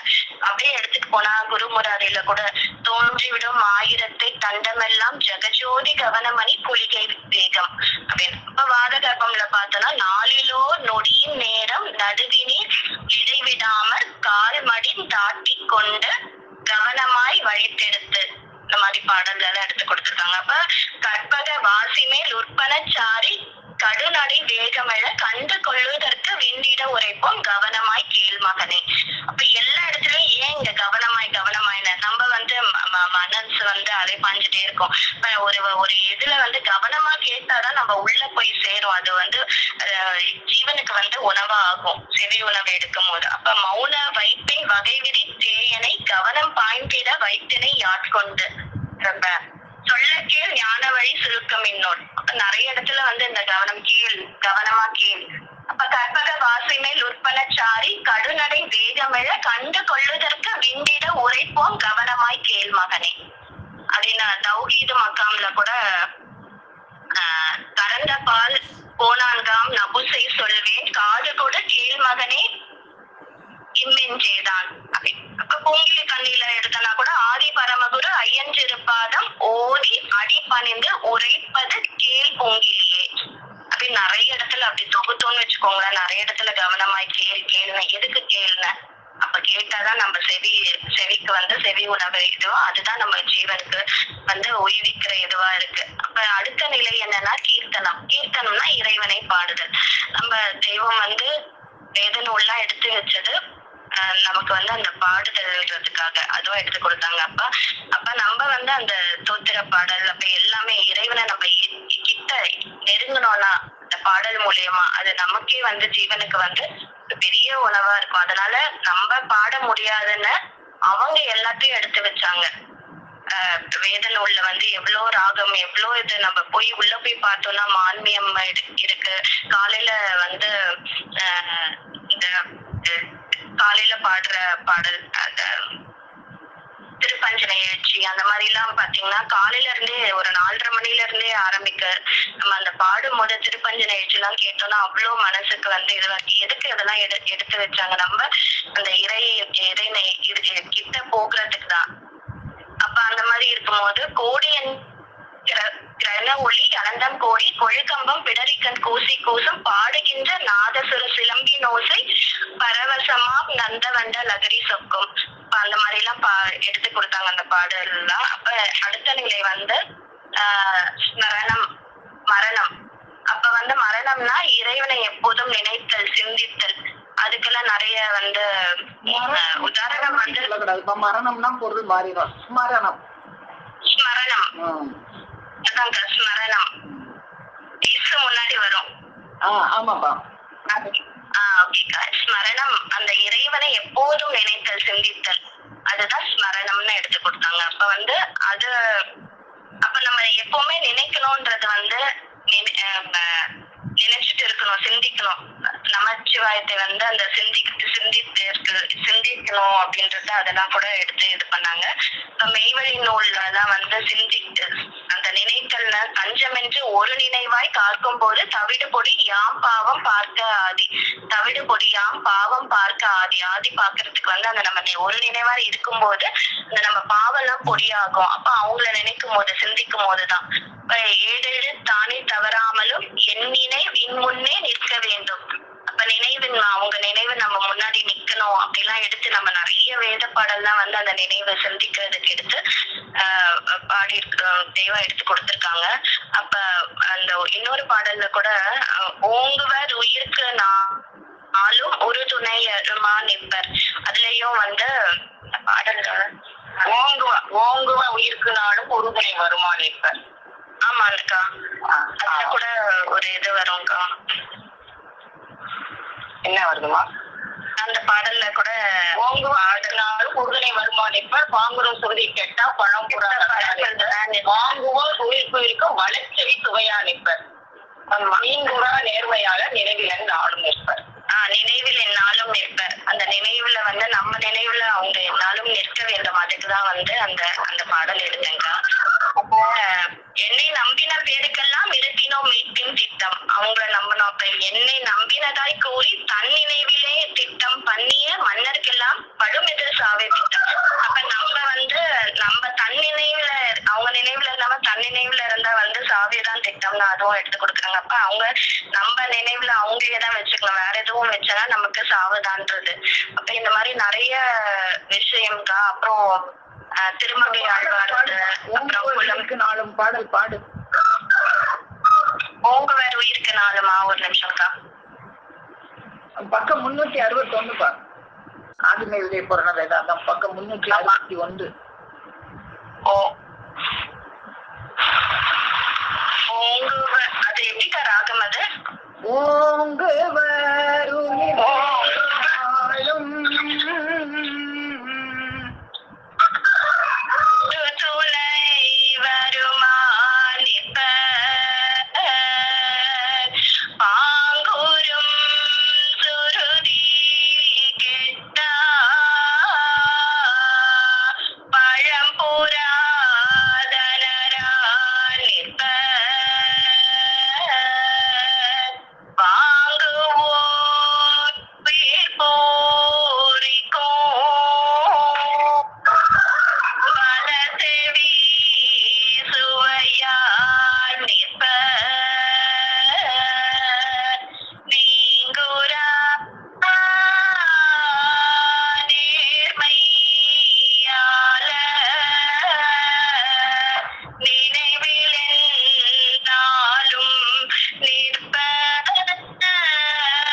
அவங்கதான் என்னாலுமே நிற்க வேண்டும். இன்னைக்கு நிறைய எடுத்து கொடுத்தீங்கக்கா. சபை சிறப்பு. மிச்சம் வந்து 5 படியா? மிச்சம் இன்னும் 6 நிலைகள் வந்து நாளைக்கு எதிர்பார்க்கலாம் நினைக்கிறேன். 3 பார்த்திருக்கோம். ஆமா, 3 தான்க்கா பார்த்திருக்கோம். இதெல்லாம் நாளைக்கு 3 பார்த்தாதான்க்கா பொறுமையா நிதானமா பார்க்க முடியும். இன்னைக்கு இறுதியில வந்து பறிக்கலான்னு வந்து பறிச்சுட்டேன்னு நினைக்கிறேன்க்கா. அனைவருக்கும் நமஸ்காரம் அக்கா. இறுதியில வந்து பூ பறிச்சு பலன் அள்ளிட்டு போறதுதானே உன்னோட வேலை.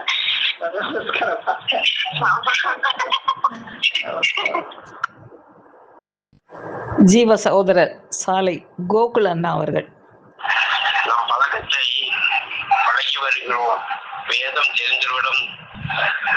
தெரிந்தவர்களிடம் பழகி பழகி வர நமது நாவும் அமுத நாவாக மாறும். தியரி அண்ட் பிராக்டிக்கல் மட்டும் இல்லாமல் பிராக்டிக்கல் மேனாகவே வாழ்வதே நமது கடமையாக்கிக் கொள்ள வேண்டும். நம் நாவு அவர்களுடைய நாமும் உரைக்கும் நாவாகவும், அவர்களை துதிக்கின்ற நாவாகவும், அவர்களோட அமுதத்தை மட்டும் உண்ணும் நாவாகவும், மனம், வாக்கு, காயம், மெய் இவற்றை எல்லாம் வேதமாக பழகி வர வேண்டும்.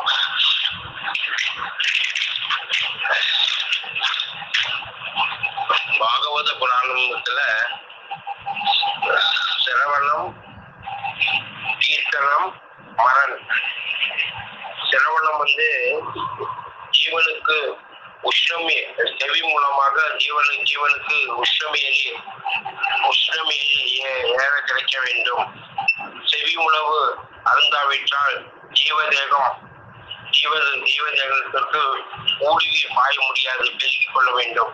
செல்வத்தில் செல்வம், செவிச்செல்வம், அச்செல்வம், செல்வத்தில் எல்லாம் தலை போல செவி செல்வத்தை நாம் நாளும் கேட்டு உணர்ந்து நாம் பெருக்கிக் கொள்வோமா.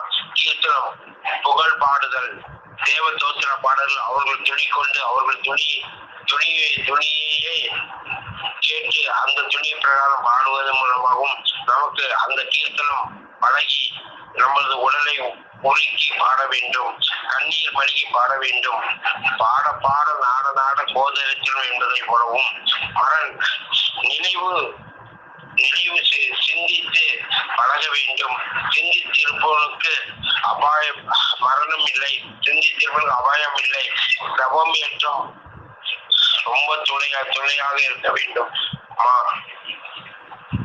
அருள் அமுதம் மண்டி அருந்த வேண்டும். நம் சொந்தக்காரர்களாகவும் நமது சொந்த அப்பாவும் ஆக்கிக்கொண்டு என்றும் அவர்களை நினைவிலே வாழ்வோமாக, மரணத்தை வெல்வோமாக. நாம் நம்பிக்கை என்னும்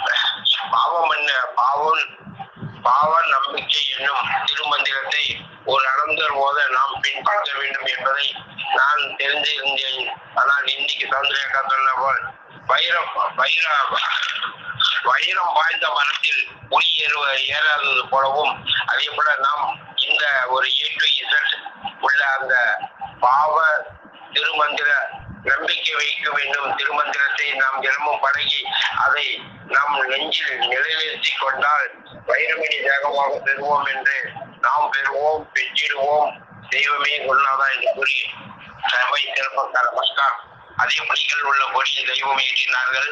1926 என்று புதுக்கோட்டை சபையில் இணைத்து ஒரு அனந்தரண்ணா கூறிய போது தங்களுடைய ஞாபகம் மிகவும் வந்தது. அது திரும்பவும் எடுத்து படித்து பார்த்து மிகவும் மகிழ்ச்சி அடைந்தேன். நமஸ்காரம். சபை சிறப்பு. ஜீவ சகோதரர் சாலை சிவகுமார் அவர்கள்.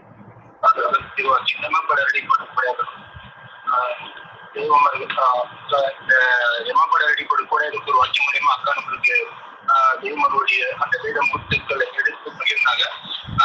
அந்த வாக்கியத்தை படிக்கிறாங்க. வேதத்தை எழுத்தெழுத்தாய் படிக்கிறவனுக்கும் ஒரு கடையில் உள்ள சாமான்களின் பெயர்களில் மட்டும் எழுதி படிக்கிறவனுக்கும் ஏதாவது வித்தியாசம் உண்டா? இல்லை. அந்த கடைக்கே அவனை கொண்டு போய்விட்டாலும் கண்முன் அங்குள்ள சாமான்களை எடுத்து காட்டினாலும் அந்த சாமான்களில் ஒன்றாவது தெரியுமா? தெரியாது. அந்த நிலையில்தான் வேத சாஸ்திரங்கள் படித்திருக்கிறோம் என்று சொல்லிக் கொள்கிறவர்களும் இருக்கிறார்கள். எந்த வேதத்தை எடுத்து பேசினாலும் நாம் நம் கையில் உள்ள பழக்கத்தையே வைத்து பேசுகிறோம். அப்போது எல்லாம் தானே வந்து கொள்கிறது. அதுவே வேதத்தை அழைகிறவரிடத்தில் படிப்பது சுலபம் என்று தெரிகிறது அல்லவா? இந்த வாக்கு சொல்லுங்க. அப்போ ஒரு கடையில இருக்கிற சாமான வந்து இப்ப அது பழகி இருந்தா போய் அவன் எடுப்பான். அப்போ அது பழகுலன்னா அந்த எழுத்து மட்டும் பிடிச்சிக்கணும். அப்போ ஒரு தான் தெரியாது. அப்போ இந்த போலதான் இந்த உலகத்துல இருக்கிற எல்லா வேத சாஸ்திரங்கள் எல்லா புத்தகங்கள் எல்லாம் இப்படிதான் இருக்காங்க. அப்போ வேதத்தை பழகி இருக்கிறவங்க வந்து நம்ம போய் பழகணும்.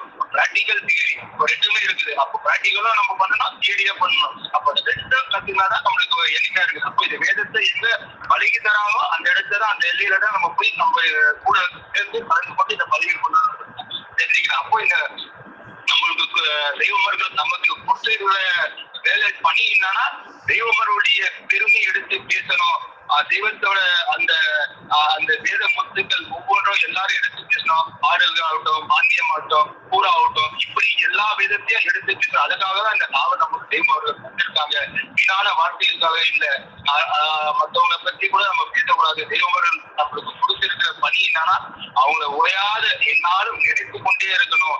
அந்த நினைக்கதான் நம்மளுடைய இருக்கிற அந்த பாவமானது அழிக்கரு வடிவனுக்கு மாற்றானது அது ஒழியும். அப்ப அந்த இளைஞன் கதை சொல்லிக்கோ. அந்த இளைஞன் எப்படி அவருடைய புள்ள வந்து அவருடைய இறைவன் இளைஞான்னு சொல்லுன்றா அதோட அந்த கருவறையில் அவர் தாயோட கருவறையில் நாராயணா அது போல நம்ம ஒவ்வொரு நாளும் தெய்வத்தவரை எந்த ஒரு வழியிலாவது தெய்வத்தவரை பற்றி கொண்டு அவருடைய நாமத்தையே நம்ம சொல்லிக் கொண்டு ஜெபிச்சு கொண்டே இருக்கணும்.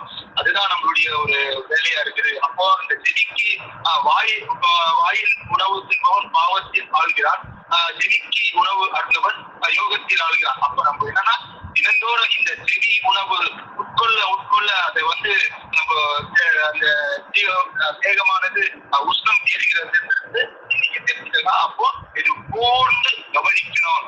ஒரு போக்கா கவனிக்காது, கூர்ந்து கவனிக்கணும். அப்பதான் இது கைவரவு ஆகும். அப்படின்னு நான் தெரிஞ்சுக்கிறேன். ரொம்ப சிறப்பு, மிக்க மகிழ்ச்சி. நமஸ்காரம் தான். தெய்வ திருவாக்கியங்களால் சபையை அலங்கரித்த ஜீவ சகோதர சகோதரிகள் அனைவருக்கும் எனது அன்பான நன்றி கலந்த நமஸ்காரம்.